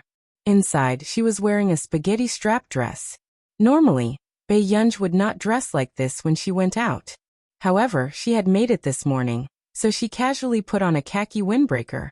After taking off his coat, the girl had black hair and snow-white skin. The wine-red satin nightgown made her skin look as cold and fair as jade. Her calves were so fair that they were dazzling. A certain someone who was about to go to work. The man's gaze darkened silently. Then, Bei Yunj even brushed her black hair aside, revealing her back. Her slender fingers caressed the zipper at the back of her dress. Brother, do you need me to open it? P.S. Master Pei, who can't take any provocation, is starting to cause trouble again. The monthly votes are 2,000. I'll add more later. Old Su continued to write. Chapter 845. The girl's back was facing him. She turned her head halfway and brushed her black hair with one hand while her other slender and fair hand tried to pull down the zipper. Suddenly, the man lowered his eyes and restrained the dark emotions in his eyes. He was extremely tempted. His low and magnetic voice sounded casually. Yun, if you take it off later, you might not have the strength to wear it. Instantly, these words made the girl's fair hand stop. Bei Yunj's clear and beautiful eyes stared straight at him. After a while, beside the sofa, Bei Yunj rested her chin on her arms and leaned against the sofa. Her bright eyes were lazy and it was obvious that she was extremely comfortable. However, the man was not that comfortable, especially when the softness in his hand made his Adam's apple tighten. Perhaps it was because it was comfortable. Hwashidu could occasionally hear the girl's comfortable moans. The man's sexy Adam's apple bobbed, and even the mole that made people blush trembled slightly. He laughed hoarsely. Is it that comfortable? Brother, use more strength. Bei Yunj was initially quite resistant, but when she really got started, her entire body softened and she instructed in a lazy tone. Hwashidu. He lowered his eyes and chuckled softly. He listened to her and used more strength. However, not long after, the girl turned back to look at him. Brother, you can use more strength. Hwashidu looked up and saw Bei Yunj looking at him seriously. She was so comfortable that her eyes were watery. However, the man's eyes darkened unconsciously. His eyes were so dark that they could not be seen clearly. Bei Yunj felt that the man's gaze was a little fixed, but her brain could not react for a moment. The next moment, she was about to ask. The man's warm palm wrapped around her slender waist. He did not increase his strength, but instead became even gentler. His slender and well-defined palm caressed every part of her waist, bringing about a tingling and numbing electric current. For some reason, the temperature was a little hot. It was so ambiguous that it made people blush. Bei Yunj's body trembled unconsciously. Do you want me to use more strength? The man's pair of usually lazy and cold peach blossom eyes revealed a hint of profoundness as he gloomily stared at her back. His tone still seemed to be indifferent. The strength on her waist was neither heavy nor light, but it was enough to make her legs go soft. Following that, it was a man's languid voice that revealed some kind of emotion. His low and hoarse chuckle was a little deep and blatantly seductive. But what if she cries? What should we do? Bei Yunj looked up and saw that the man's eyes were so dark that even the light could not be seen. Danger was lurking everywhere. However, the naughty and lustful feeling made her ears burn, and she subconsciously avoided his gaze. Suddenly, without thinking, Bae-yunj grabbed the man's hand to stop him from massaging her. However, the little deer in her heart had long panicked and was stumbling all over the place. The two of them looked at each other.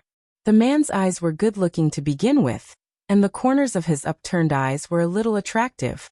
When he looked straight at her, it was as if he could transmit a kind of explicit and burning feeling, burning her heart. Soon, he lowered his eyes and suppressed some kind of emotion. His Adam's apple bobbed.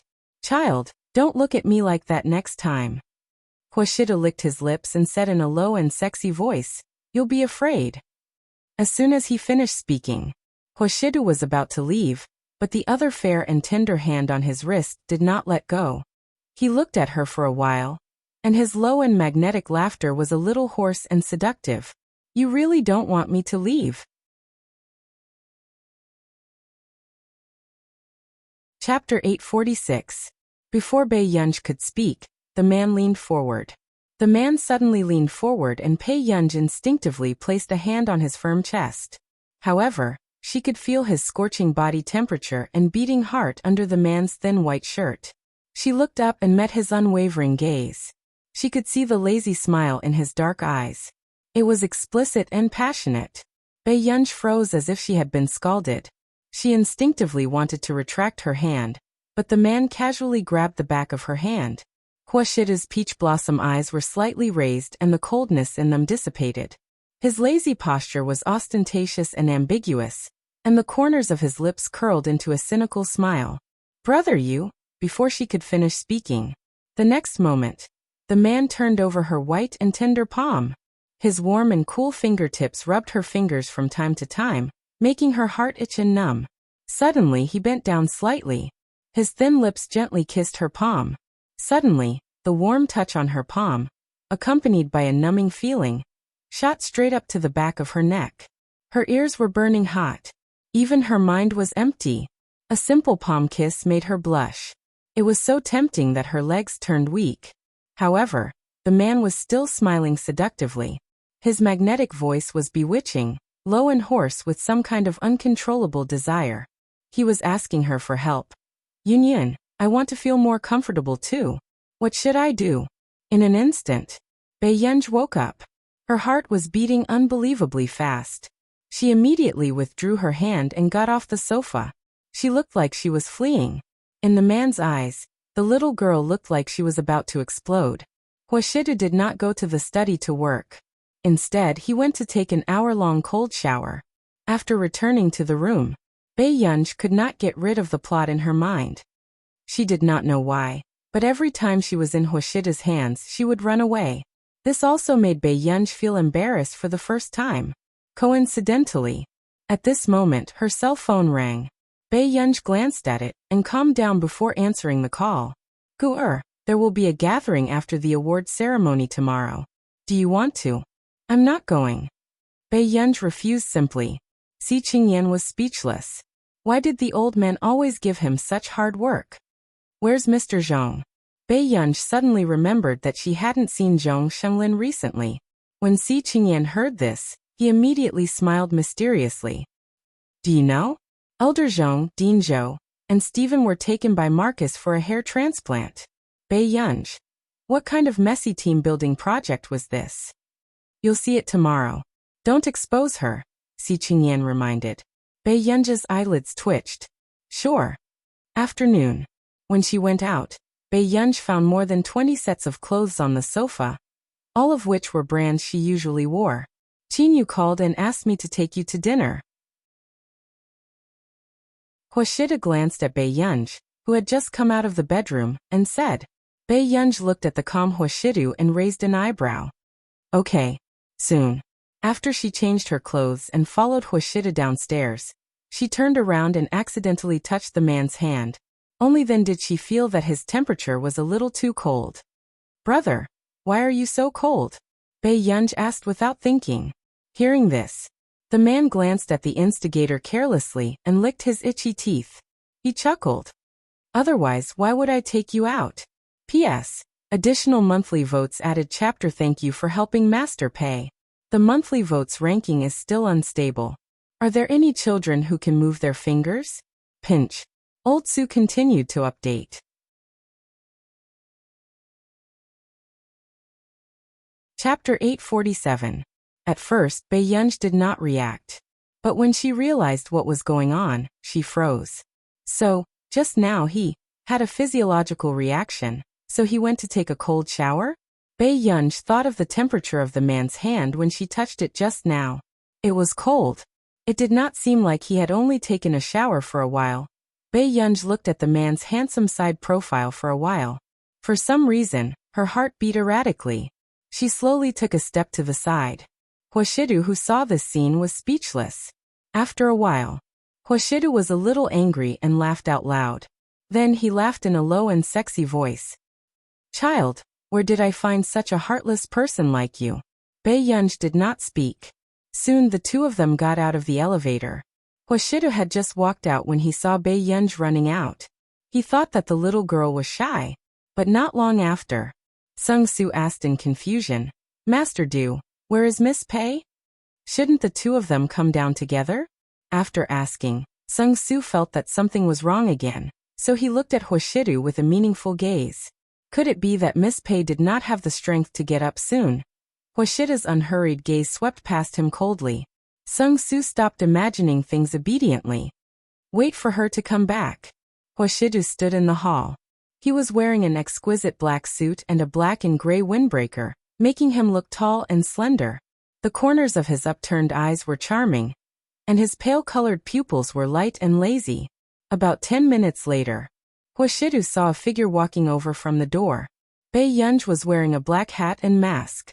She was holding a transparent plastic bag and waving at them. Let's go.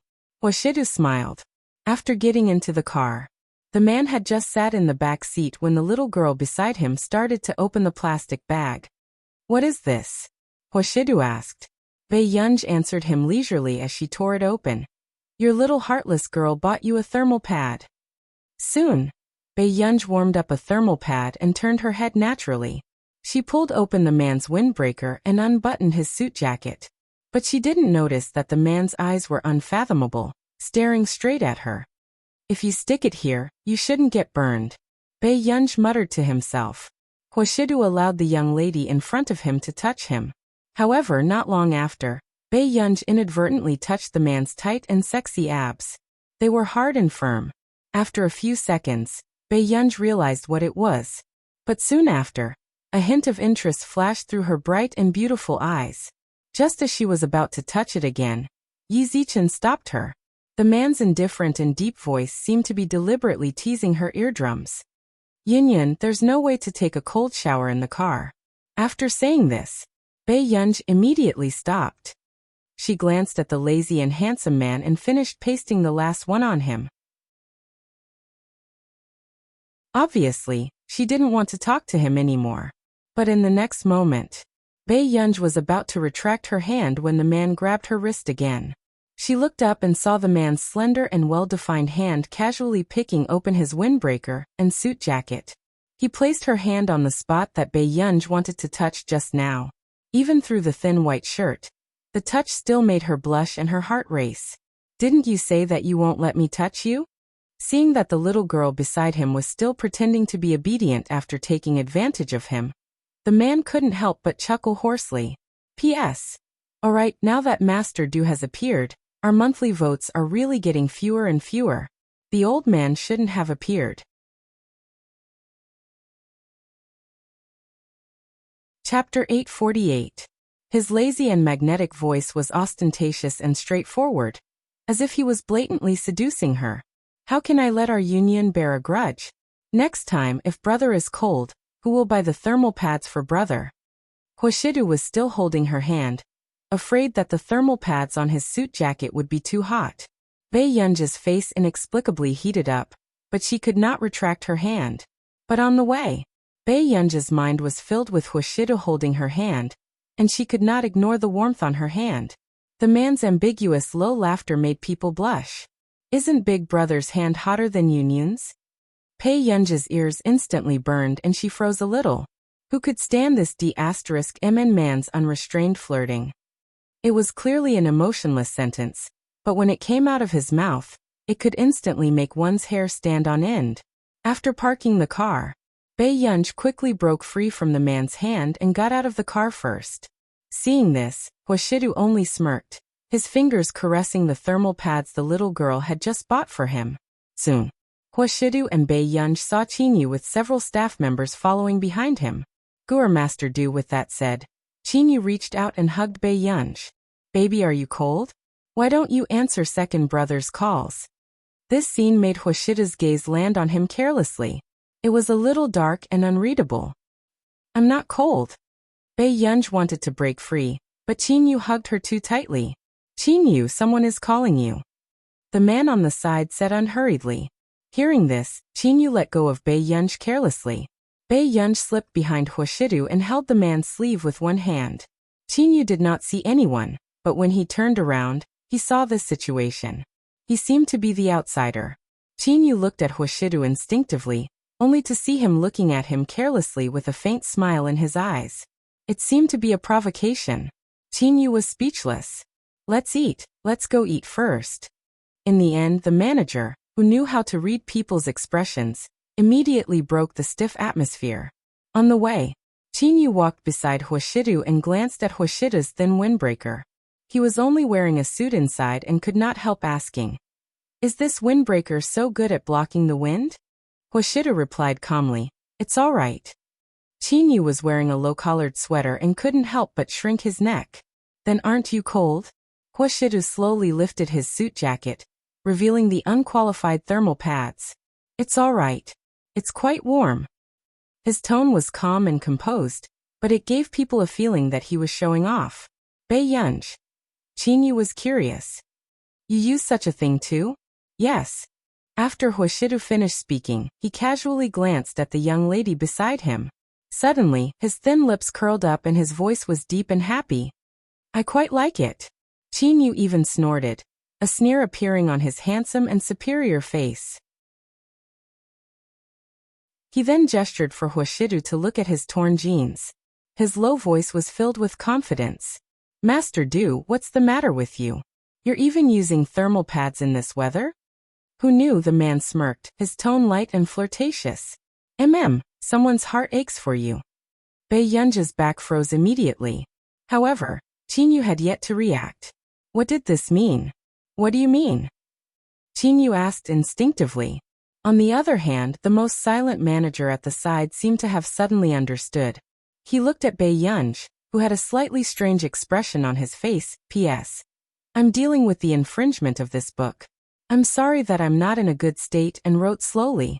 "I'll ask for some monthly votes for master pay first. I'll see if I can continue writing."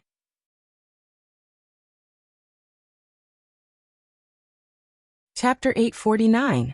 Then, the manager could not help but turn back to look at Hwashidu. A bold thought appearing in his mind, his eyes widened as his thoughts drifted away in disbelief. Especially when he saw that Chinyu was still clueless, the manager had mixed feelings. Should I give this guy a warning? However, this person always mocked him for being short. Was he letting himself down by doing this? The manager was hesitant. In the dining room, seeing Hwashidu and Bae Yunj sitting opposite each other naturally, the manager could not help but look at Chinyu. "Chow Hung, come eat more." Sitting in his seat, Chinyu handed the curry prawns to the manager. Then, just as the manager was very touched, and was about to tell Chinyu secretly, he heard Chinyu laugh. "I hope you can still grow taller. Don't keep making people think that I'm using child labor." Chow Hung was speechless. King deserved to have your sister snatched away. Chow Hung took the plate of curry prawns expressionlessly, and said nothing. When they were about to finish eating, Bae Yunj received a call from Marcus. "Hello? Good, do you want to?" Before Marcus could finish speaking, Bae Yunj rejected him politely. "Thank you, but I don't plan to do it yet." Then Marcus, who had been hung up by Bae Yunj, was speechless. Which little brat went out to spout nonsense again? Soon, Bae Yunj received another message from Marcus. This was to ask Bae Yunj to send them an address. The people from Country A would come and pick her up in the afternoon to protect Bae Yunj's safety tomorrow. A dark look flashed past Bei Yunja's eyes, and she glanced at Hoshidu. In that case, she could not stay with him. Bei Yunj licked her lips and said nothing. It was only after lunch that Hoshidu walked to his side when he was about to go to the nearby building to work. Brother, today Bei Yunja's eyes landed not far away. I want to stay with my second brother. With that said, Bei Yunj did not notice anything, but the man's eyes darkened imperceptibly. Yes. After all, he was the child's biological brother, so he had no right to stop him. Hoshidu bade farewell to the young lady and returned to the car. His slender fingers opened the cigarette box and lit a cigarette. A pair of pale-colored, ascetic eyes were filled with laziness and alienation. Master Du, let's go, Dijo Tower. The moment Hoshidu finished speaking, a hint of surprise flashed across Tseng Su's eyes. He wanted to say something but hesitated. Yes, Tseng Su replied. At the filming location, everyone was very surprised to see Qinyu with a young girl. Wasn't this girl too beautiful? Only Qinyu's assistant recognized her. This was Brother Yu's biological sister, the eldest daughter of the Qin family, Bei Yunj. Miss Pei. The little assistant hurried forward to greet him. Yes. Bei Yunj responded and glanced at the gloomy castle. Why did he choose such a place to shoot a music video? All of a sudden, did you guys prepare anything for our sister Ran? The waist of this dress is so thin, who can wear it? A female assistant walked out and questioned arrogantly. Do you not want to work anymore? This dress was prepared for the female lead of Qinyu's music video, Hanyu. Hanyu was not considered popular, and was at most a B-list actress. However, her sugar daddy was willing to spend money on her. Hence Yang Xian, who was in charge of the company, turned a blind eye and arranged for her to be the female lead for Qinyu. P.S. We'll continue in the afternoon. Good night.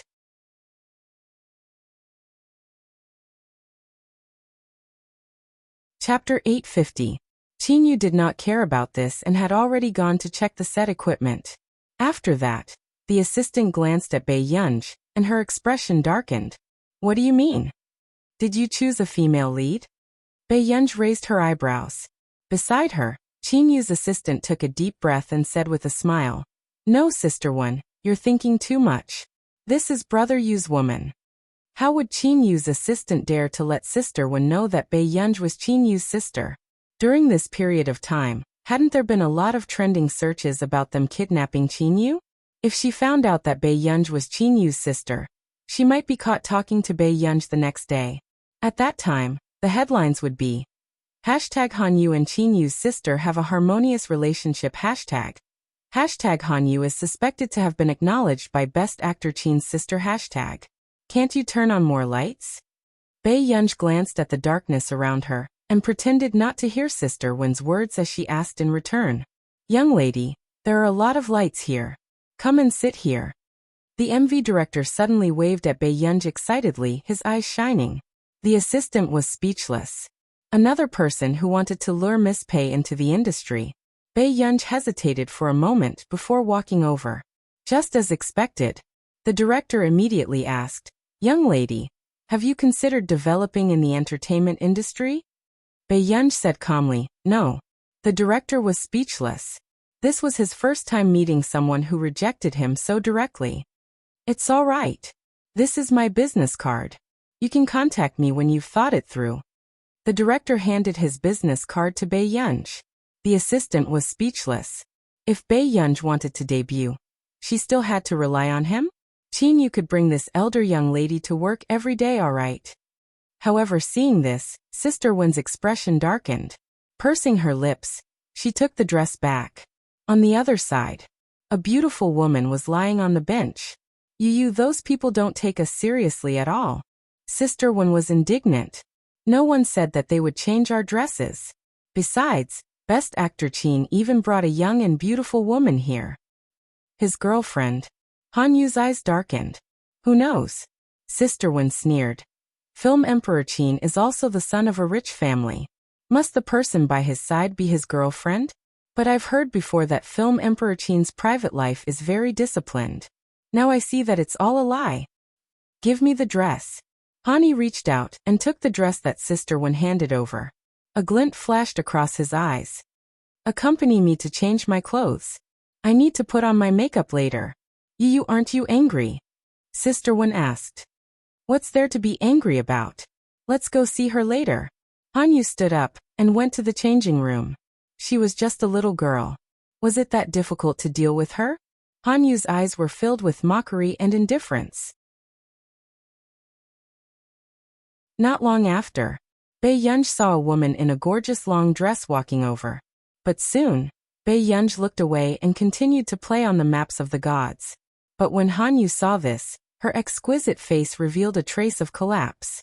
She knew that Qinyu's taste would not be too bad.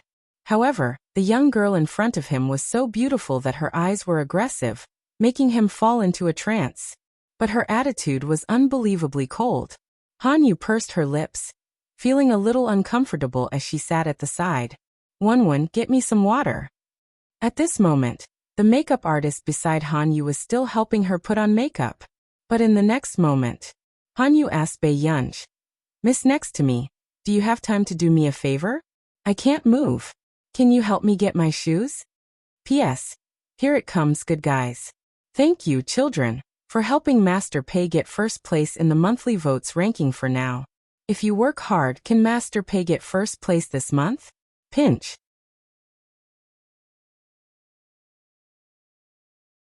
Chapter 851. With that said, Qinyu's assistant knew that things were not that simple. To put it bluntly, wasn't she asking Bei Yunj to carry her shoes for her? Qinyu's assistant smiled and stood up immediately. Sister Yu, let me get it for you. Who knew? The manager beside Hanyu suddenly stopped her. Huangke, your best actor Qin's woman. If you take care of Sister Yu, others will think too much. Huangke's expression darkened immediately. If Bei Yunj did that, Qinyu would tear Hanyu apart. At this thought, Huangke was about to speak when Hanyu suddenly laughed. I'm Qinyu's female lead. No matter what, I'm still his colleague. Miss, is it difficult to help me carry my shoes? These words were a blatant and high-profile threat. Most people would not dare to humiliate Qinyu's people like this, but she just wanted this person to know her place and not have wishful thinking about rising to the top. Then, before Huangke could speak, Bei Yunj, who was beside her, stood up and slowly walked to the shoe box. Is it this pair? Hanyu sneered and closed her eyes without saying anything.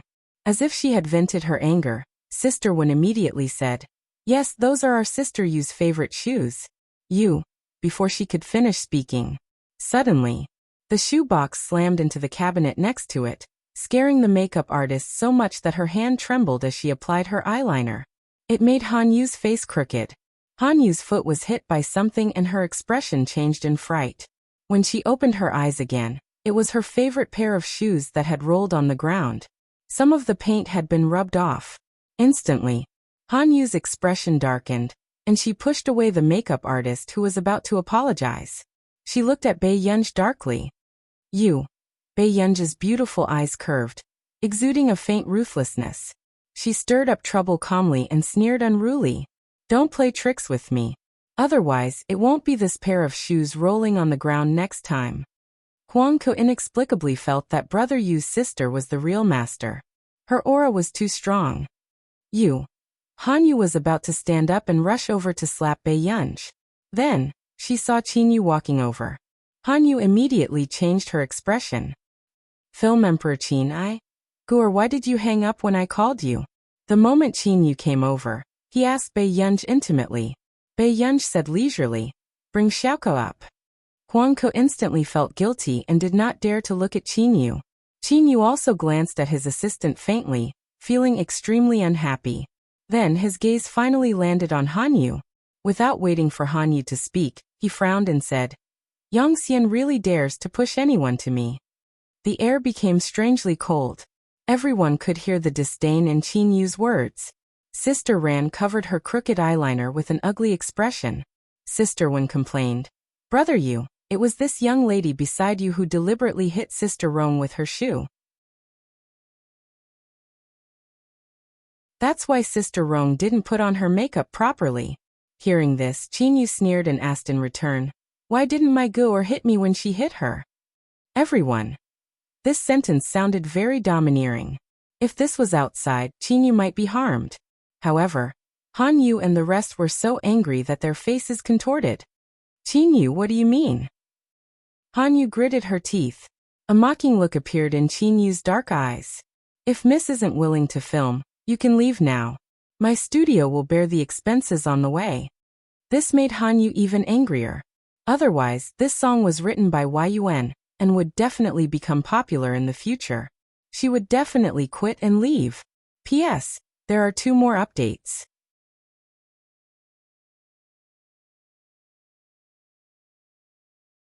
Chapter 852. She pursed her lips, her beautiful eyes filled with hatred as she glanced at Bai Yunj. Yes, best actor Qin, don't be angry. We can start filming immediately. Seeing that something was wrong, the manager immediately pulled Han Yu aside and brought her to the side to redo her makeup. After that, Qinyu frowned. Guor, did she bully you? Huangku was speechless. He really did not know his sister at all. No one can bully me. Bai Yunj said slowly.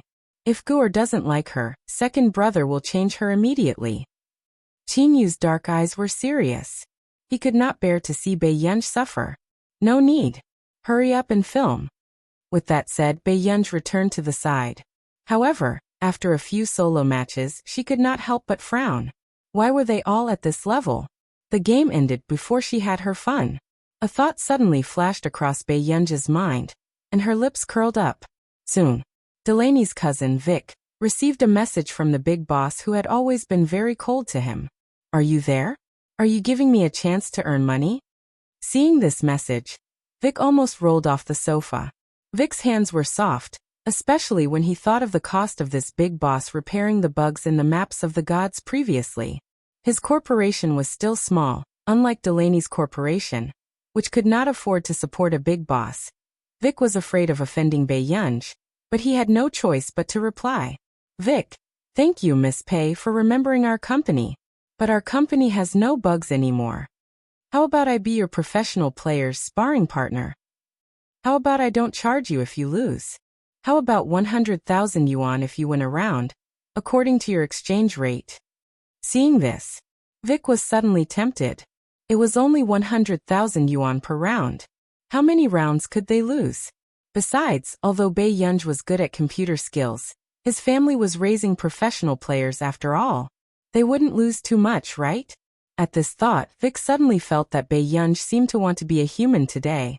He replied immediately. Vic, sure. Vic, I'll arrange it for you right away, soon. The team of professional players that Vic had arranged all sat on the gaming chairs with confusion. The club owner said that the big boss had spent a lot of money to find a sparring partner for them. But they couldn't lose. If they lost too many times, they wouldn't get a year-end bonus. Someone sneered. Worried that we'll lose? Is the sparring partner next door Qin Lang? He's so good. That's right. I've only lost to Qin Lang from Country A. TSK, I heard that if we lose a round, the boss has to pay 100,000. Since that person is so good, why don't you invite her to be a professional player? Isn't the boss a little too generous to his sparring partner? The few of them went online angrily and searched for the account number given by the boss. Finally, a user popped up. Earn 100 million first. The pro players. How arrogant. Not far away, Bai Yunj was playing with her laptop. She adjusted the voice changer and asked calmly, who's first? Very soon. I'll go first. One of the youths, who had a pretty good solo performance, opened his mouth, wanting to dampen this guy's spirit. At this moment, the training screen was also split and transferred to Vic. Bai Yunj licked her lips and chuckled. Sure. However, just as everyone was full of confidence and prepared to let this sparring partner know that there was a difference between professional players and amateurs, the confident smiles on their faces gradually stiffened. In about 3 minutes, their teammates' HP was already half gone.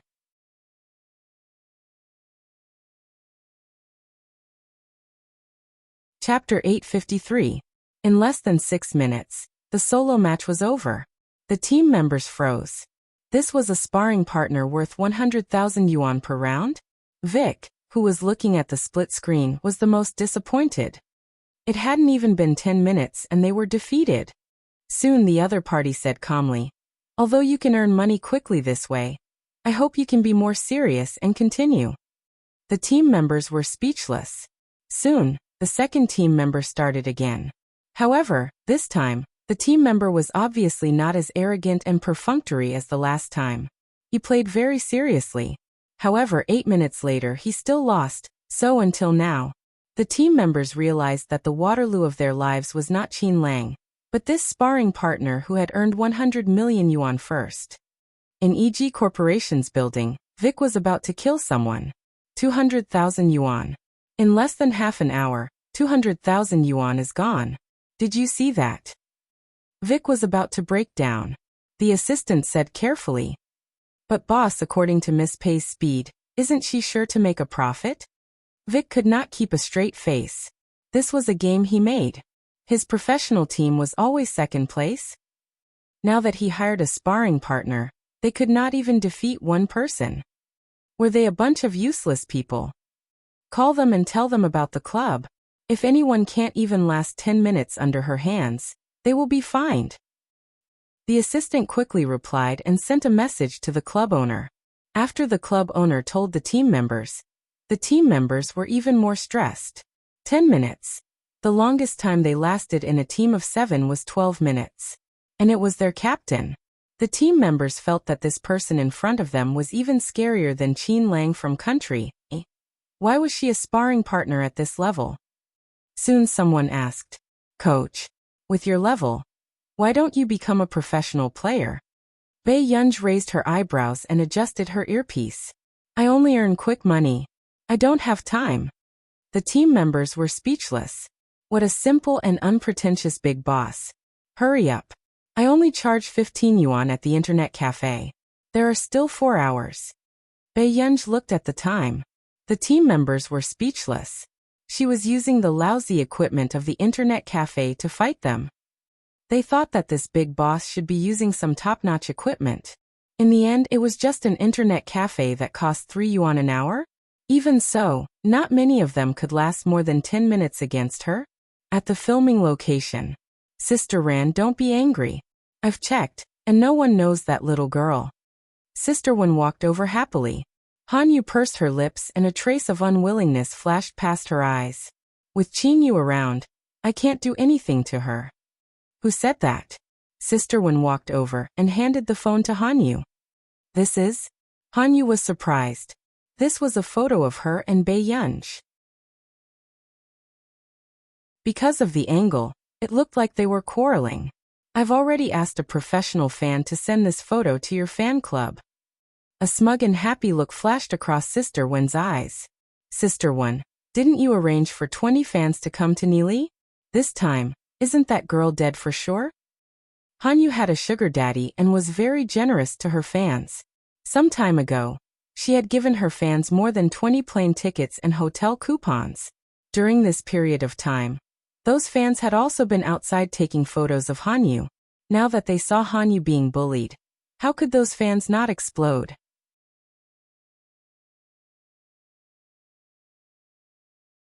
Chapter 854. Won't anything happen if I arrange for them? Han Yu looked at herself in the dressing mirror and raised her eyebrows. With this photo, if you get those marketing accounts to help repost it and set the pace, others will only feel sorry for you. The manager was experienced and sneered. "It's been so many years. Has the public's pity for the weak ever changed? Even if the fans mess around again, as long as you apologize casually, they won't have anything to say."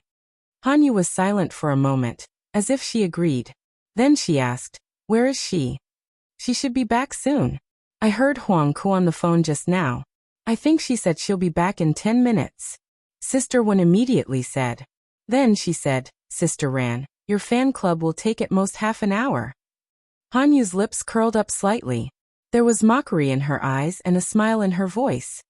"Then don't let my fans make a wasted trip. Don't worry. Once that girl returns, I'll inform the fan club." Sister Wen was very confident. At this moment, Bei Yunj also left the internet cafe. After playing for an entire afternoon, she had earned nearly 3 million yuan. As for the professional players who had been ravaged for an entire afternoon, they were beginning to doubt if they were still suitable for the professional path. And Vic, who was far away in EG Corporation, Vic's mentality was already broken. He spent 6 million yuan in one afternoon. He thought that Bei Yunj had suddenly become a human, but he did not expect her to trick him. Vic took a deep breath and asked with his eyes closed, "Isn't she a computer science major? Isn't she in scientific research? How can she even play games like this?" There was still a difference between playing games and studying computers, right? The little secretary was silent for a moment before she immediately smiled comfortingly. "Boss, there's a saying in country A. There's no harm in having more skills. Look, even though Miss Pei is a computer science major, it didn't stop her from winning the Ferris prize." Wake's face cracked in an instant. How did this person's brain work? Was she God's biological daughter? Vic could not help but take another deep breath and gritted his teeth. "Let those guys practice again. If they make me spend so much money again, I'll teach them a lesson." How could a few million yuan for an afternoon of sparring be wasted so easily? If they did not win the championship, they should be cut into pieces. At this moment, Bei Yunj also returned to the set. Bei Yunj looked at the message that the bank card had been transferred to her account. After thinking for a while, she sent a thank you message to Vic. But this time, Vic didn't reply to her as quickly as before. However, a few minutes later he sent a white Garfield crying emoji. Bei Yunj. 10 minutes later, Bei Yunj suddenly saw someone hurrying in and out with a group of people. Everyone had a serious look on their faces. It was as if he was going to settle some important matter. She couldn't help but raise her eyebrows. Soon, Bei Yunj grabbed Huang Ku, who came back and went out anxiously. "Miss Pei, I'll play with you next time. I really have something urgent to attend to this time." Huang Ku was on the verge of tears. "What happened?" Bei Yunj asked lazily as she tugged on the long rabbit ears on Huang Kuyen's hood. She didn't loosen her grip. Huang Ku looked into Bei Yunj's eyes and didn't know how to lie. She could only lower her head and mumble, "Miss Pei, you can just ask Brother Yu to settle this matter." Bei Yunj had a feeling that this matter had something to do with her. She licked her lips and chuckled. In the next moment, she stood up and prepared to leave. P.S. Be good and remember the monthly votes.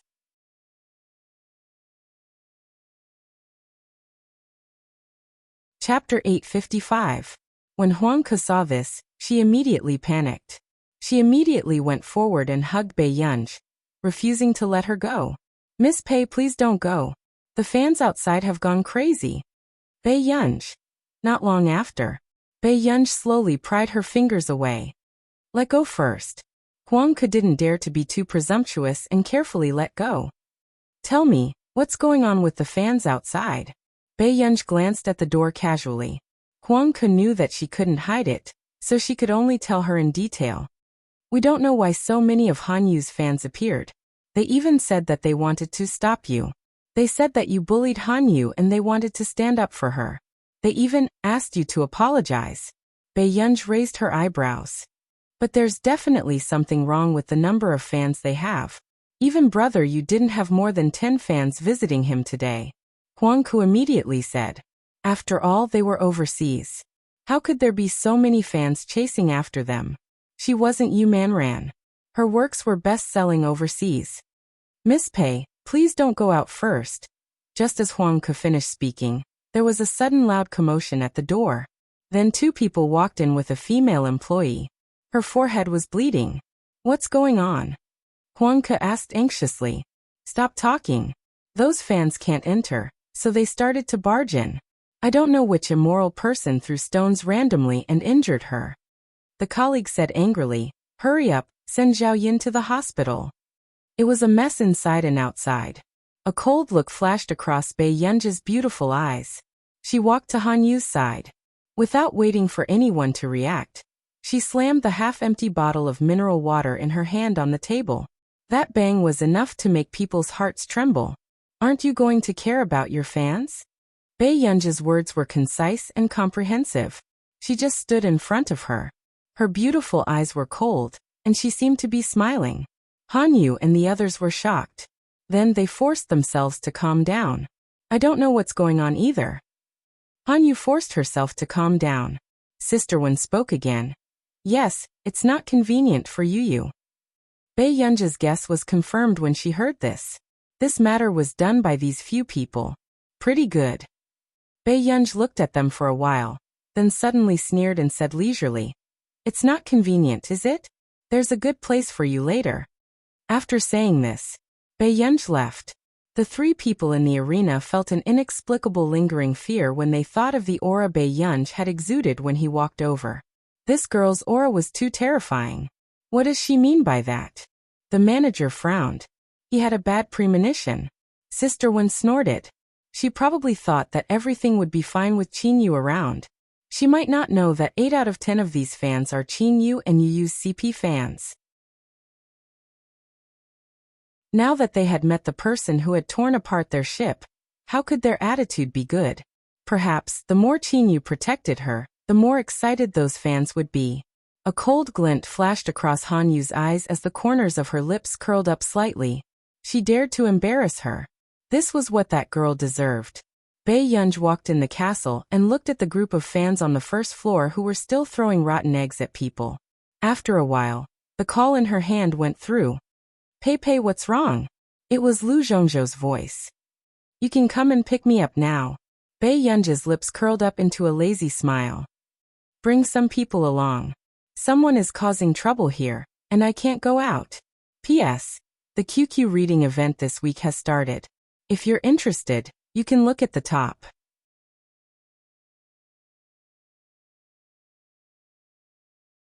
Chapter 856. Cause Trouble. Lu Zhongzhou frowned and immediately said, "Okay, I understand. Don't move around and stay in a safe place. God Tan and I will be there soon." Bei Yunj hummed in response. Zing. Bei Yunj saw the director and Qin coming downstairs with dark expressions. It was obvious that they knew about this. How dare they block my sister? Who gave them the guts? Qin low and cold voice was filled with coldness. However, at this moment, Hanyu and the rest were about to leave and were standing at the door. Qin had already arranged for bodyguards and his handsome face was dark. "Qin, it's not suitable for you to stand up for this matter. Someone from my company said that Hanyu and the rest are already leading the charge in the country. They said that your people are deliberately embarrassing Hanyu and bullying her, because she's a newbie." The director stopped Qin, who wanted to go out. Qin ink-like eyes were filled with ruthlessness. His thin lips curled up slightly, full of sarcasm. His long legs kicked over the chair in front of him. The commotion was so loud that it was scary. His usually low and indifferent voice was filled with bone-chilling coldness as he sneered. "Bully her? How long does she think she can stay in the industry if she plays this game with me?" Qin had never cared much about female celebrities who tried to climb up the ranks and deliberately create hype. However, this time, it was obvious that she had crossed Qin bottom line. Grr. With that said, Qin turned around and saw Bei Yunj. Guilt rose in his heart. If it wasn't for him, Guer wouldn't have been targeted. Bei Yunj was silent for a moment. "I got my friend to pick me up. Don't worry." "No. How can your friend protect you?" Qin frowned and immediately grabbed Bei Yunj's wrist. "You have to follow behind me later." This was very risky. After all, to Qin, this face was very important. However, as long as Bei Yunj asked, he could even give her his life. "I said there's no need." Bei Yunj broke free from Qin. Seeing that Qin eyes were dazed, they slowly darkened. She pursed her lips and was silent for a long time. "I'm sorry. Even if she didn't snatch this body, this kinship still didn't belong to her. She could take care of the people she cared about for the original owner, but she couldn't touch the original owner's family. Not to mention letting Qin take the risk for her." Qin licked his red lips. After thinking for a moment, he lowered his head and coaxed her softly. "Just listen to second brother, okay? Second brother, I beg you. I'm not trying to restrict your freedom, I'm just worried that you won't be safe." When the others saw this scene, they were all stunned. Second brother? Was this Qin precious sister? She had long heard that Qin doted on his biological sister, but she did not expect it to be to this extent. They had never heard Qin Yu speak to anyone in such a pleading tone. Bei Yunj pursed her lips. After a long while her phone vibrated. Her eyes darkened. Come with me then, but I have something to do, so I can't stay at your place. Hearing this, before Qin Yu could speak, he saw Bei Yunj walk forward. He could only follow closely behind. At this moment, Han Yu, who was outside, had not left. The nanny van was also watching the commotion not far away. The fans at the door were at their peak, and were ready to smash the car later. It didn't matter if that vixen would be sitting in Qin Yu's car or not. However, what they didn't expect was that a car really did stop at the entrance. It was a long military green car. Soon, more than a dozen people wearing two types of military green combat uniforms came out from inside. One of the teams was even wearing bulletproof vests. All of them looked well-trained and muscular. They were holding long black wooden guns. P.S. Good night, be good, and remember the monthly votes. Help Master Pei get on the rankings? Pinch. The weekly ranking event was pinned at the top of the QQ book review section. There were snacks around that were specially prepared by the management ladies.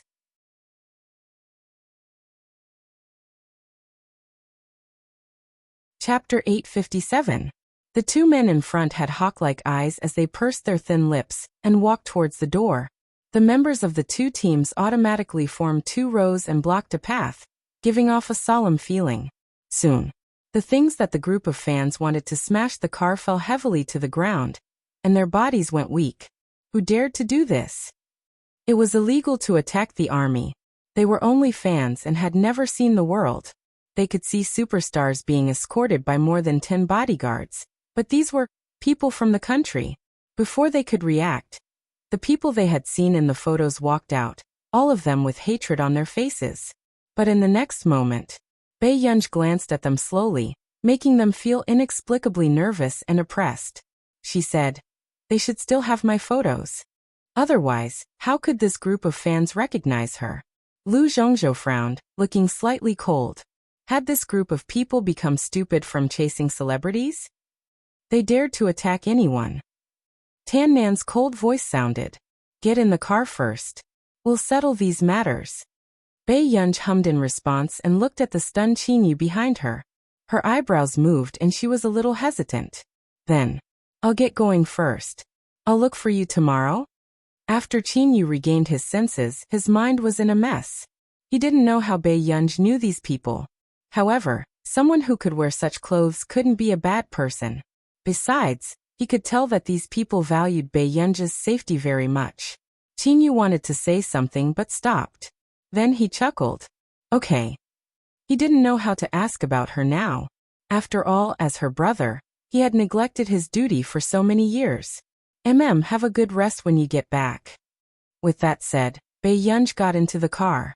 However, because of this simple concern, Qin Yu's cold heart suddenly warmed, as if the snow had just melted. His lips curved. Okay. In the nanny van not far away, when Han Yu saw Bei Yunj being escorted into the car, she froze and her pupils constricted. Who are those people? When the others saw this, it was as if a basin of cold water had been poured over their hearts. Why was that girl being escorted by these people? They had originally thought that she was just a young lady who relied on her looks to climb up the social ladder. But now this girl's identity was clearly not simple. What should we do? There won't be any problems, right? Sister Wen began to feel afraid. There was still room for discussion if they offended capitalists. After all, there were so many capitalists who didn't agree with him. But if he was called out by the higher-ups, he would definitely be banned. Shut up. The manager said coldly. It's just a fan's behavior. What does it have to do with us? They took a deep breath, but their hearts were very uneasy. Subsequently, just as Han Yu was about to ask her manager to enlighten the fans and leave a good impression on them, another alarm sounded. Everyone turned around and saw that it was Neely's local police car. When 4 or 5 police cars arrived, they quickly went forward to greet and talk to Lu Zhongzhou. In the meantime, those fans had a bad premonition and wanted to run away. But who knew? Soon, the people who got out of the police car surrounded them. scaring them so much that their faces turned pale. They no longer had the aura of throwing stones at people just now. The chief communicated with them in an unfamiliar language. "I'm sorry, girls. You're involved in causing trouble and intentional injury. Please come back to the station with us for investigation." Instantly, the fans almost cried in fear. "P.S. I'm back for an update. Babies, remember the monthly ticket."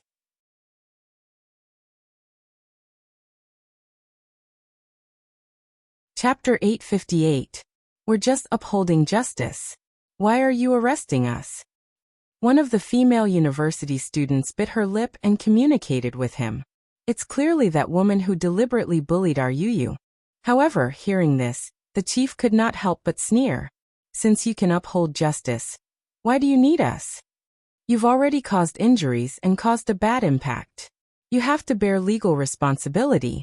Another recorder said coldly, including your so-called idols. If the situation is serious, we will apply for her to be banned from performing in our nation. With that said, the expression of the manager who had just gotten out of the car changed. It was not easy for them to become the female lead of Chinyu's MV. If they could not perform in our nation, wouldn't they ruin their international development? No one thought why it was so serious. At this moment, Lu Zhongzhou also glanced at them coldly. Tan Nan said softly to the chief, "I want to assist you in your investigation. That person's information might still be in their hands." The chief nodded reasonably. No problem. They had done a lot of work to invite that person over this time. Of course, nothing could happen to her in Neely. Not long after, Qinyu received a notice from Yang Xian. The marketing that Hanyu had gotten someone to buy seemed to have been dealt with. Even Hanyu and her team's main accounts had been blocked. They did not know the reason yet. In the car, someone has already dealt with the matter. Their behavior this time is bad. I'll apply for the higher-ups to deal with these artistes. Lu Zhongzhou had just finished speaking when he was rejected. Qinyu can't do it. This caused Lu Zhongzhou to be stunned. After Bei Yunj felt Lu Zhongzhou and the others' gazes, she said calmly, "That's my second brother." With that said, only then did the others react. She was a rich young lady. Some time ago, she had even appeared on a show with Qinyu. However, the show was live-streamed and Bei Yunj's scenes were cut out of the recording. At the police station, Hanyu's expression did not look too good. She finally knew what Bei Yunj meant when she said, "There's a good place for you later." At the police station, Hanyu bit her lip. Her face was illuminated by the dazzling white light. Soon someone came to interrogate her. This did not look like an ordinary crime at all, making Hanyu and the rest feel afraid. In one night, Hanyu and the others had vomited everything they wanted to vomit. He was arranged to be deported back to his country. After the fans woke up, they knew that they were being used. They all actively wrote self-reflections and wanted to go home as soon as possible. The next day, Hanyu had directly made the headlines. The financier originally wanted to interfere, but after knowing who the person who touched Hanyu was, he immediately pretended to be dead. In the morning, after Pei Yunj was arranged to have breakfast, she went to the award ceremony venue. Because Ferisk was the grand prize, the award ceremony was held in Neely's largest church from the last century. The people who entered the venue were all people who had won international awards. Some of them were also representatives of the companies that had invested in them. Higgins Group used to be the #1 technology group, so they always had this opportunity to see the real faces of these gods that they usually couldn't see. "Shangyan, do you think I can support that lass with you just because you brought me here?" Fan Zhiqing chuckled. Shangyan said slowly, "I'm helping you so that you won't stand on the wrong side." Fan Zhiqing was the heir of the Fan Group in a country. He focused on scientific research and had always cooperated with the Higgins Group.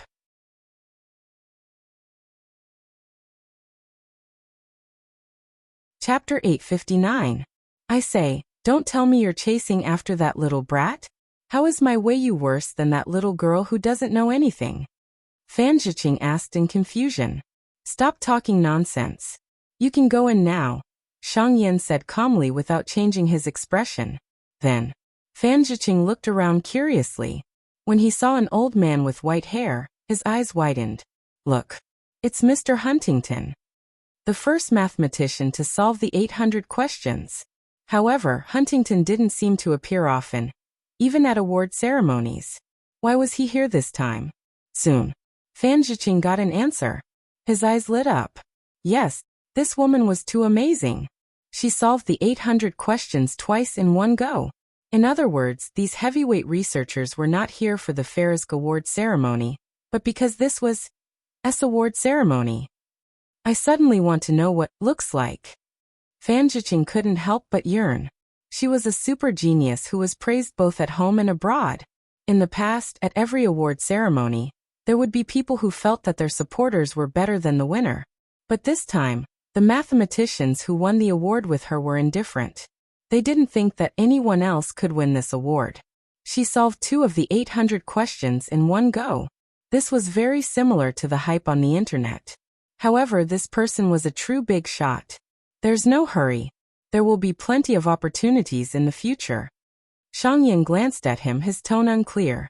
On the stage, the researchers who knew each other greeted each other and exchanged pleasantries, but they couldn't help but take a few more glances outside. It was as if they were waiting for someone to arrive. In the car. Pei Pei, are you nervous? Lu Zhongzhou looked like a big brother, but he treated Bei Yunj like his own daughter. Bei Yunj played with the maps of the gods and said lazily, just so. It wasn't her first time winning an award, but to them, it was her first time. Then have you prepared your acceptance speech? Lu Zhongzhou asked. Bei Yunj said slowly, yes. God Lu, why are you more nervous than Miss Pei? A team member couldn't help but snicker, but was beaten up by Lu Zhongzhou. Not long after getting out of the car, Bei Yunj was about to bring her people in, but she was stopped at the door. I'm sorry, but there are already a lot of security guards inside. Miss, you can't bring anyone else in. Someone stopped her. Hearing this, just as Lu Zhongzhou and the others were about to leave, they heard Bei Yunj's clear voice. Those are not security personnel. They are soldiers from our country. Lu Zhongzhou and the others subconsciously glanced at Bei Yunj, and their hearts warmed. But Bei Yunj did not intend to give in and let these people stay outside. This is my award ceremony. Are you going to leave my friends outside? Bei Yunj's beautiful eyes were full of playfulness. Then you can continue. Without waiting for Lu Zhongzhou and the others to react, he turned around and got back into the car to continue playing the game. It was a typical look of father doesn't like to cooperate. Pei Pei, we're all happy that you won an award. We're waiting for you outside instead of squatting on the streets. Lu Zhongzhou and the others had a good relationship with Bei Yunj. Seeing that this ancestor was not cooperating again, they couldn't help but coax him. Bei Yunj also had special feelings for these people. After all, since her previous life, these people in this special profession had protected her with their lives and accompanied her as she grew up. Come up and sit down. Bei Yunj's indifferent tone didn't allow them to refuse. P.S. Be good and remember the monthly ticket.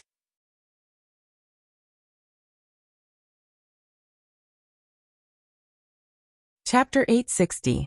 Lu Zhongzhou, Tan Nan and the others. This ancestor was really not that easy to persuade. Bei Yunj leaned against the leather seat and looked at the long road outside. She said unhurriedly, "It's just an award. If you guys like it, I'll get more next time. I'll give each of you one." These words were very arrogant, but they did not think that Bei Yunj could not do it. Then just as everyone was feeling touched, Bei Yunj suddenly turned around. "Oh right, I saw the ice cream truck again just now. Everyone." They suddenly suspected that Bei Yunj had just cheated them of a wave of favorability points, so that they would agree to let her buy ice cream. On the way just now, Bei Yunj saw the ice cream truck. But no one thought that they could eat ice cream so early in the morning. Moreover, it was an award ceremony later. Lu Zhongzhou looked at Tan Nan and asked for his opinion. Tan Nan's voice was gentle. "Let's buy it." A few minutes later, the organizers of Farisk realized that something was wrong. Everyone was almost here, but why was the most important person missing? Soon a representative walked to the door and asked, "Is there anyone else who isn't here?" "Sir, a young lady came and left just now. After the security guard told him about the general situation, the expression of the organizer's representative became more and more ugly. This young lady was most likely. Quick, quick. Quick, go find Mr. Zhong Shenglin and the others. The representative instantly panicked. 10 minutes later, the long green car was slowly driving towards the award ceremony hall. Bei Yunj leisurely dug into the soft candy ice cream. As for those men who said that they did not like to eat such sweet snacks, at this moment, each of them was holding a small bucket, their faces full of happiness. What's wrong with that boss? He even chased after him for more than 10 minutes to buy ice cream. Bei Yunj looked at the angry Lu Zhongzhou and could not help but smile. Who wouldn't be afraid of being chased by a military vehicle? It was no wonder that the boss sped up crazily. Lu Zhongzhou was chasing after him and shouting. How could he not be scared? When their car arrived at the entrance again, the security guard almost cried tears of joy. He ran up to her. Miss you should go in quickly. Bei Yunj didn't even look up. She continued to bite on her ice cream spoon. If they don't go in, why should I? The security guards couldn't handle it well, and immediately called a representative over. Not long after, the representative came up with an apologetic smile. Excuse me, are you Miss? Yes.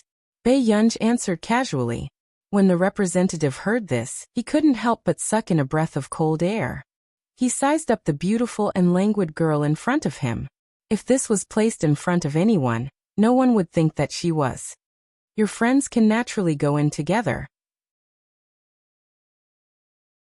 It's just that we're still asking the leaders to let your friend enter. The representative immediately smiled and said, I'm sorry about what happened just now. Why don't you go in first and let these gentlemen follow me to register? Bei Yunj narrowed her eyes. It was difficult for her to see through her emotions. The representative was anxious, afraid that this person would quit at the last minute. Tan Nan suddenly said, Good, you go in first. We'll look for you after we register. Bei Yunj raised her eyebrows and glanced at the representative. Her lips curved. Then I'll leave my friend to you. Don't worry, this won't be a problem. The representative heaved a sigh of relief and looked at Tan Nan gratefully. After Bei Yunj got out of the car, she happened to be seen by a familiar person. Old Mr. Angel.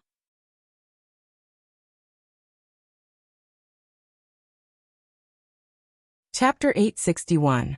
Angel frowned, his face filled with displeasure and coldness. Why is she here? The higher-ups in the same industry. This is the one who made Lilia drop out of school. Angel sneered. Is this a place where she can come? Maybe it's Delaney's connection. The higher-ups still knew about Lilia's expulsion last time. This matter was very big. After all, Lilia had filmed several movies and was considered a public figure. Seeing Angel's anger, a dark look flashed across the higher-ups' eyes. They smiled and said, Sir, have you forgotten that Lilia's teacher, Tenzin Yano, is also here today? Angel turned to look at him. You mean, if we give her a show of strength now, everyone will know that she's someone who offended Professor Yano. The higher-ups had ill intentions. When Angel heard this, he hesitated. But Principal Worrell seems to be. Neely University has a close relationship with the Delaney Group now. We can't take anything Principal Worrell says seriously. The higher-ups' words dispelled Angel's worries. That was indeed the case. Ever since Lilia was expelled, Angel felt that he could not take this lying down. How could a member of the Angel family be bullied by a little girl like her? Thinking of this, Angel's face darkened and he walked in. It was time to make that Bei Yunj pay the price. Bei Yunj threw the ice cream box outside before handing her invitation to the guard. The guard's gaze fell on the name written on it, and his expression changed instantly. He suddenly looked up. You're why? After the guard came back to his senses, he immediately said respectfully, Please come in, Mississippi. Bei Yunj narrowed her eyes. Thank you. In the auditorium. Inside were neatly dressed ladies and gentlemen. Most of them were older, but their temperaments were refined. Not long after Bei Yunj entered the venue, she was glanced at by everyone. Soon their interest was dispelled and they moved away. They thought that she was a student brought by a professor.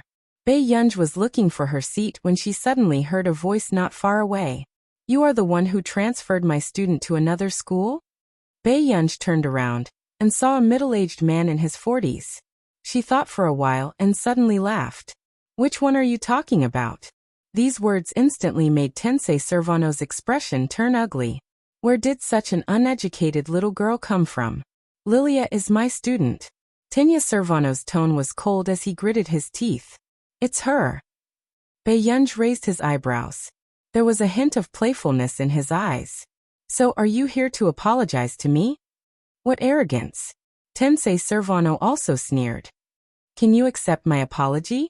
Suddenly, everyone's attention was attracted by Tenya Yano. Whose student is Tenya Servano arguing with? Someone began to discuss. Who knows? Whose student is that? He's so insensible that he actually dared to challenge Tenya Yano. Someone laughed. He was this year's Farisk nominee. Many people wanted to build a good relationship with him. Is it necessary for Tenya Yano to do that? Arguing with a student? Huntington, who was standing in the distance, could not help but frown when he heard about this matter. It said that the student transferred his student, so he wants to teach this student a lesson in public. P.S. Thank you to the children who voted for Master Pei. Master Pei maintained his ranking well this month. Are there any children who voted for Master Pei this month to stabilize his ranking?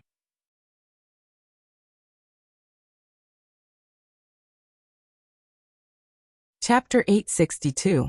The more Huntington listened, the more he felt that it was outrageous. He frowned and walked over. He heard Tensei Yano say to the girl, "Student, your methods are very impressive. You can make my student drop out of school. Unfortunately, the scientific research community can't tolerate people like you who have bad intentions. Do you want to walk out yourself, or do you want me to ask the security to escort you out?" If she was really chased out by Farisk, it would be a stain on her record in the future. Not far away, Angel saw that Tensei Yano was also making things difficult for Bae-yunj, and felt much more at ease. Since she doesn't leave a way out for herself at such a young age, then don't blame others for not giving her a way out. Angel sneered. But who knew originally, anyone else present would be afraid of this kind of thing, but the girl in front of him had a carefree expression. Is that so? Since, before Bae-yunj could finish speaking, he suddenly heard a serious elder speak. Tensei Yano, don't you think that what you're doing is unbefitting of your status? Bae-yunj recognized the person in front of him in the blink of an eye. On the wall of fame of the School of Science of Neely University, the first mathematician to have his portrait placed on it was Huntington. Bae-yunj was a little surprised that the person in front of him would speak up for him. Mr. Huntington, this matter doesn't seem to have anything to do with you. Are you her teacher? Tensei Yano was aggressive instead. Everyone respected Huntington, but he didn't think much of it. This was because he would soon become the third person to solve the question of the 1008 questions. Huntington frowned. No. Then what do you mean by protecting her so much? Tensei Yano sneered.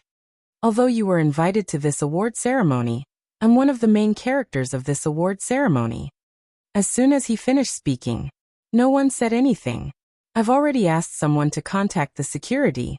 I hope Mr. Huntington can do his job well.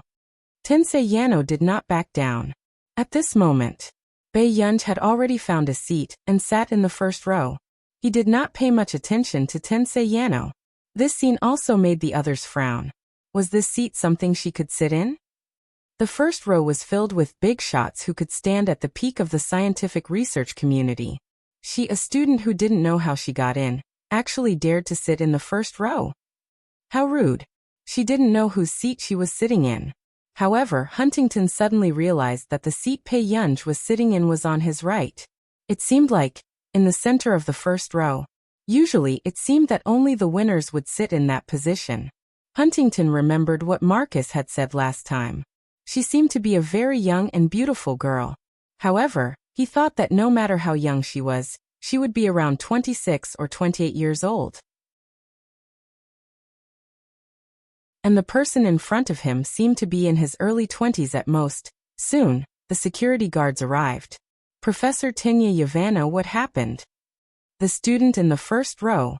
If you don't chase me out, then don't let me attend this award ceremony, Tensei Servano said coldly. When the security guard heard this, he subconsciously looked embarrassed and walked to the first row. Unfortunately, it was a familiar face. The security guard was stunned and said in surprise, "Miss, why are you here?" As soon as he finished speaking, the researchers who were drinking red wine spat it out. There was also the sound of a wine glass shattering. All the big shots present froze, doubting their ears. The atmosphere was cold and strange.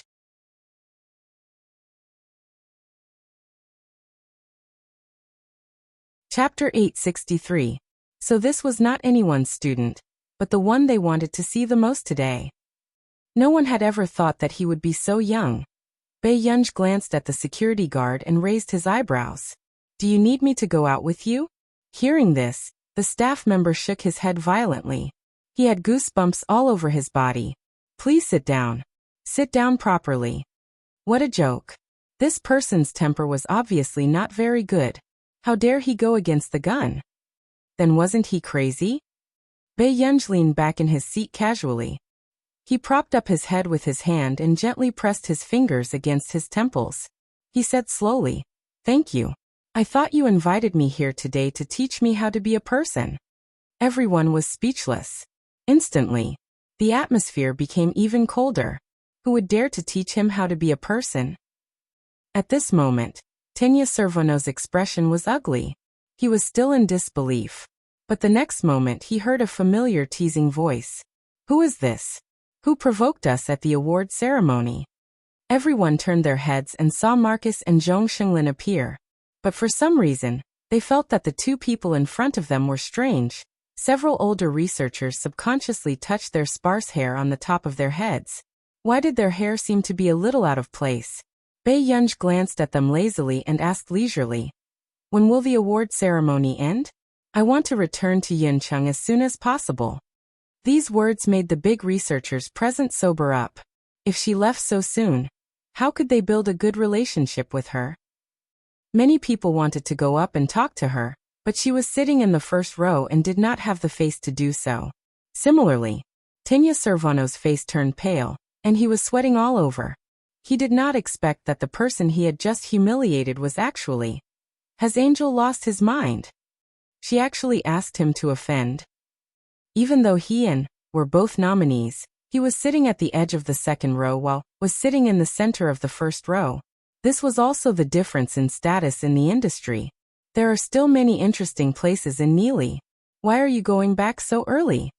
Marcus walked over and sat on Bei Yunj's right with Zhong Shenglin. The first row was filled with big shots in the industry. Everyone had different thoughts in their minds, and the way they looked at Tenya Servano changed. Fortunately, he didn't say anything to Tenya Servano just now. Otherwise, not only would this trip be in vain, but they would also offend this year's new scientific researcher.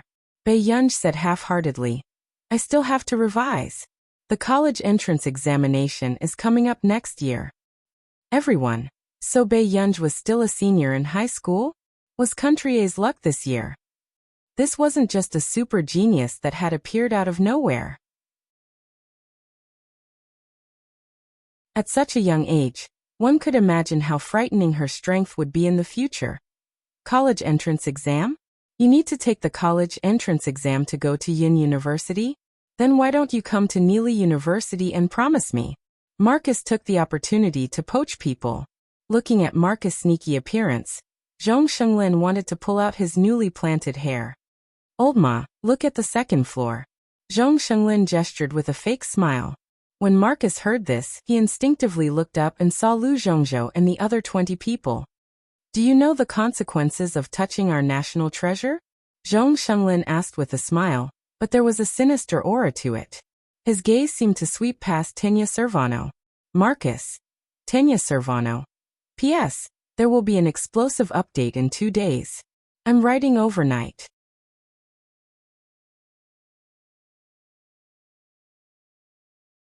Chapter 864.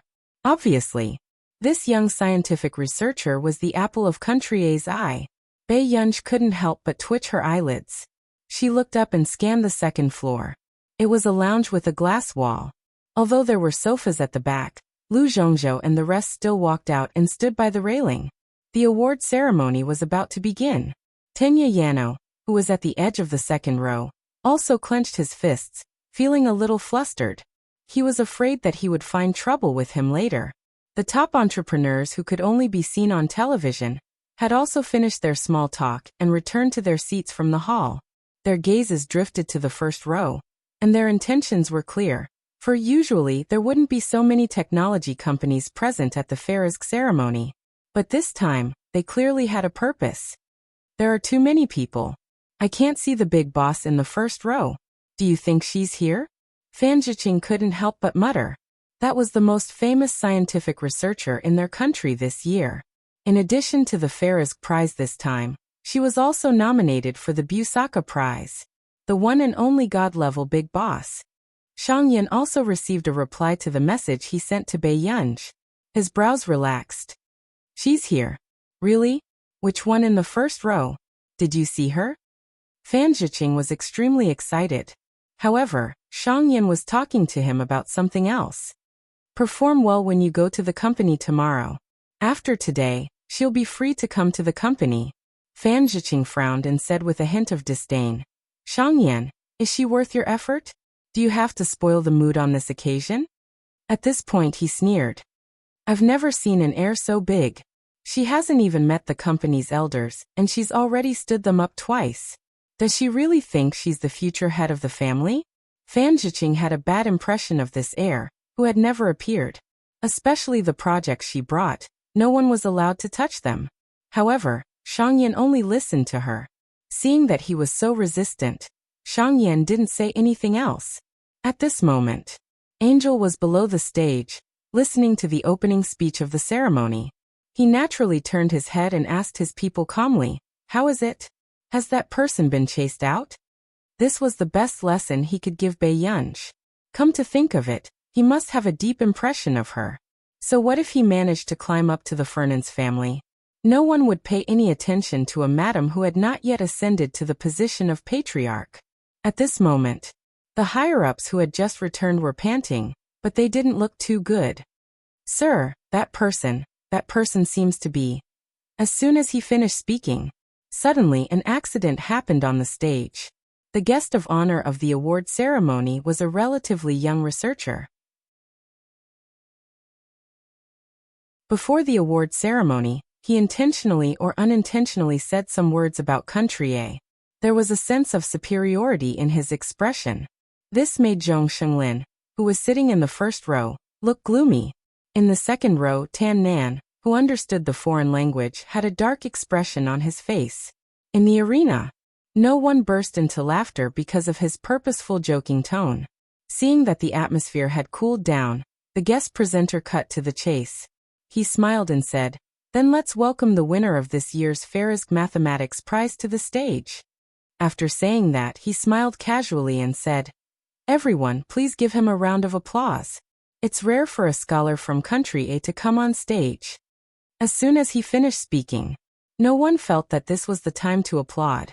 The atmosphere fell into a silent silence, and the person sitting in the middle of the first row lazily crossed her legs and rested her head with one hand. Her beautiful eyes were filled with playfulness and danger as she looked at him. She had no intention of going on stage.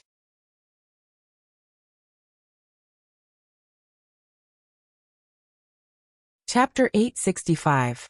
Marcus was the first to speak with a cold warning. This is the academic circle, not a political stage. Disgust rose in everyone's hearts. Was he trying to embarrass others, or was he trying to ruin his own reputation by speaking in such an inappropriate manner on this occasion? Tisk, it's just a joke. Miss can't possibly reject it, right? The guest said word by word with a smile. This is the Farisk Prize. Everyone needs such a prize to go down in history. As soon as he finished speaking, on the second floor, a hint of hostility flashed across Tan Nan's eyes. His fingers caressed the black and cold wooden body, trying his best to suppress something. Suddenly, the people in the first row stood up. It was an outrageously young and beautiful girl. Her bright eyes were wild and arrogant. One look and one could tell that she was not someone to be trifled with. At this moment, After Angel saw the back view clearly, he felt that it was familiar. That person is. Angel froze and watched as Bae Yunj stood on stage, her side profile slowly appearing. How could it be her? Why hadn't she left yet, and even appeared on stage? Soon, a terrifying thought appeared in Angel's mind.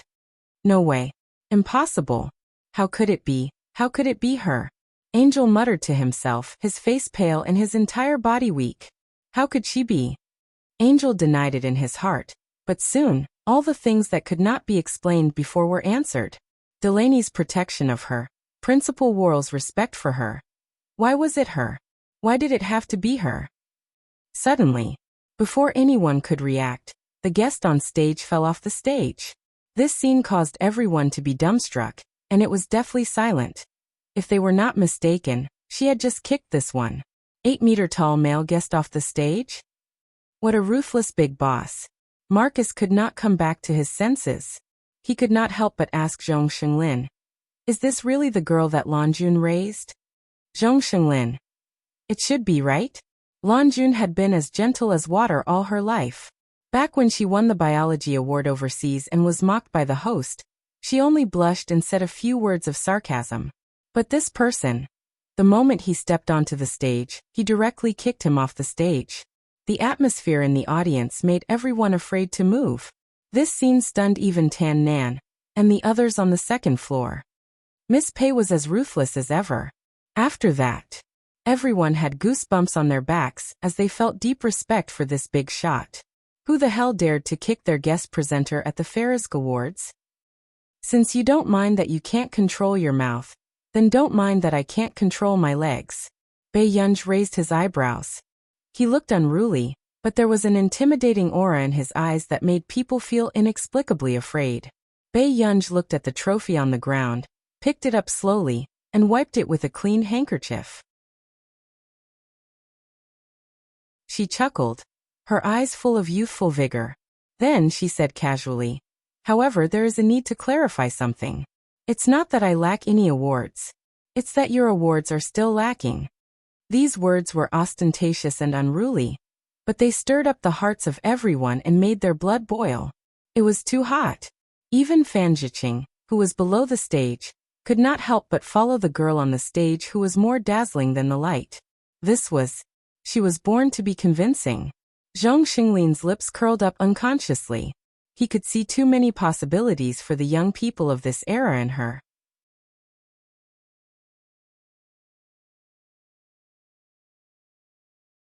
Chapter 866.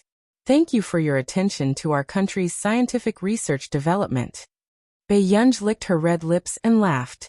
She placed one hand on the podium and placed the trophy on the table. Then from today onwards, pay more attention. Because in the next 40 or 60 years, the only one that can surpass is next year's. This speech could be said to be impudent. However, no one dared to clamor below the stage. Everyone was silent. Bae Yunj curled her lips and released the trophy in her hand. She bowed slightly. The humility of a young man could not hide the high spirits in her black eyes. "I'm very honored to be the winner of the Ferris Prize, but I'm ashamed to accept it." Seeing this, Zhong Xinglin hurriedly went forward to stop her. However, he saw Bae Yunj kick the guest who had just presented the award and quickly leave the hall. There was a commotion in the hall.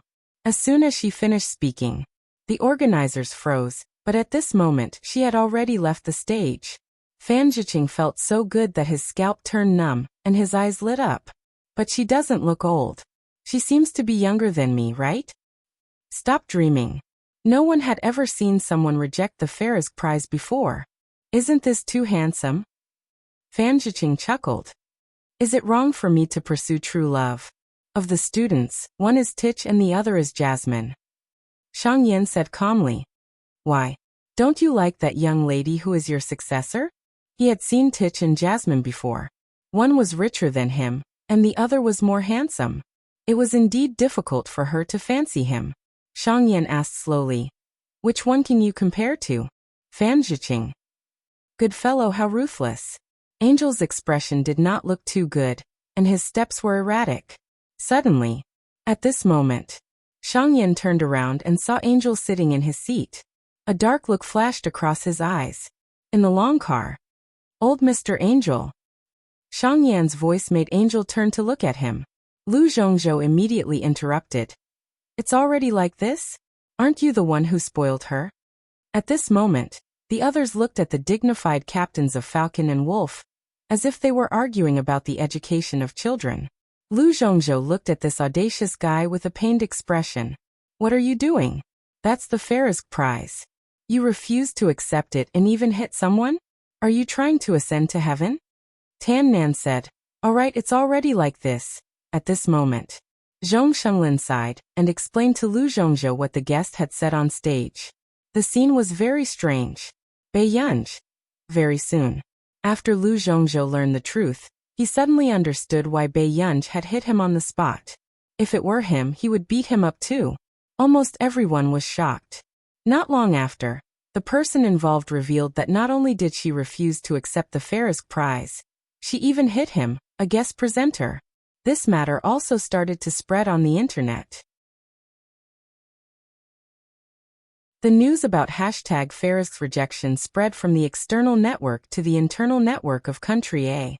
There were also shouts on the external network, asking for an apology. When most people on the internal network found out about this, their first reaction was shock. Later on, they felt that this matter was her attitude was arrogant and her actions were extremely vile. This caused public outrage. There were all kinds of comments online. Is there anything this woman doesn't dare to do? F***ck, so ruthless.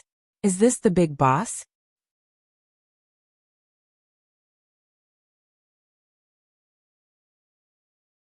Chapter 867. I don't know why, but I feel that it's not necessary to do this. The moment she changed her nationality, there were more than 10,000 comments? She's clearly in the wrong. She hit someone and refused to accept it. The public opinion in the country is too scary. That's right. The netizens are all scolding her. So what if she's a little talented? Her sense of superiority is too strong. She's a disgrace to us a people. The upstairs is wrong. There are hundreds of millions of views, doghead. In my comment section, only the guest presenter spoke about this matter. Is what he said true? She would rather kneel down and suck up to an international friend. It's even more embarrassing for a people. She received an award and refused to accept it. She's not pleasing to the eye? Then you can take it next time, doghead. This group of unruly people. How can they judge my goddess blindly? They don't know anything and they dare to talk nonsense. Fan Zhiqing scratched his hair angrily. Xiang Yan glanced at him and slowly took a sip of tea. Tidy up. She'll be here soon. I'm not interested. Whoever wants to see her can see her. Fan Zhiqing crossed his legs. He didn't like the heir who stood him up twice. Then, just as Xiang Yan was about to say something, a phone call suddenly came. Xiang Yan answered and the corners of his lips curled up unconsciously. Okay, it's okay. Come over in the afternoon. Hearing this, Fan Zhiqing instantly knew who the person who stood him up was. Mrs. Awesome. She stood you up again? Fan Zhiqing sneered. Xiang Yan said unhurriedly. She's at the police station making a statement. Fan Zhiqing. It seemed that this heir was a ruthless character. At the police station. In the hall outside was Tan Nan, who was negotiating with her. Bei Yunj leaned against the wall and glanced at the smug Nan Luo. This was the guest presenter who had been kicked twice by Bei Yunj yesterday. He came in a wheelchair. You didn't expect us to meet again, did you? Nan Luo sneered. Bei Yunj raised her eyebrows and smiled lazily. 700,000 yuan in medical fees. It's not very expensive. Officer, let me add 2 more kicks. How about adding 1,000,000 yuan? The staff? She was arrogant enough. Nanro's face was full of fear. He asked his assistant to push him further away from Bei Yunj. Stand properly, I'll take a picture of you. The staff led Bei Yunj to a tall wall and prepared to record Bei Yunj's case. Bei Yunj raised her eyebrows when she heard that. When the other party was counting down, Bei Yunj hesitated for a moment and slowly made a peace sign. It was the first time the young staff member in charge of taking photos had encountered such a tricky operation. However, the girl in front of him was too beautiful. Her eyes were hesitant and serious.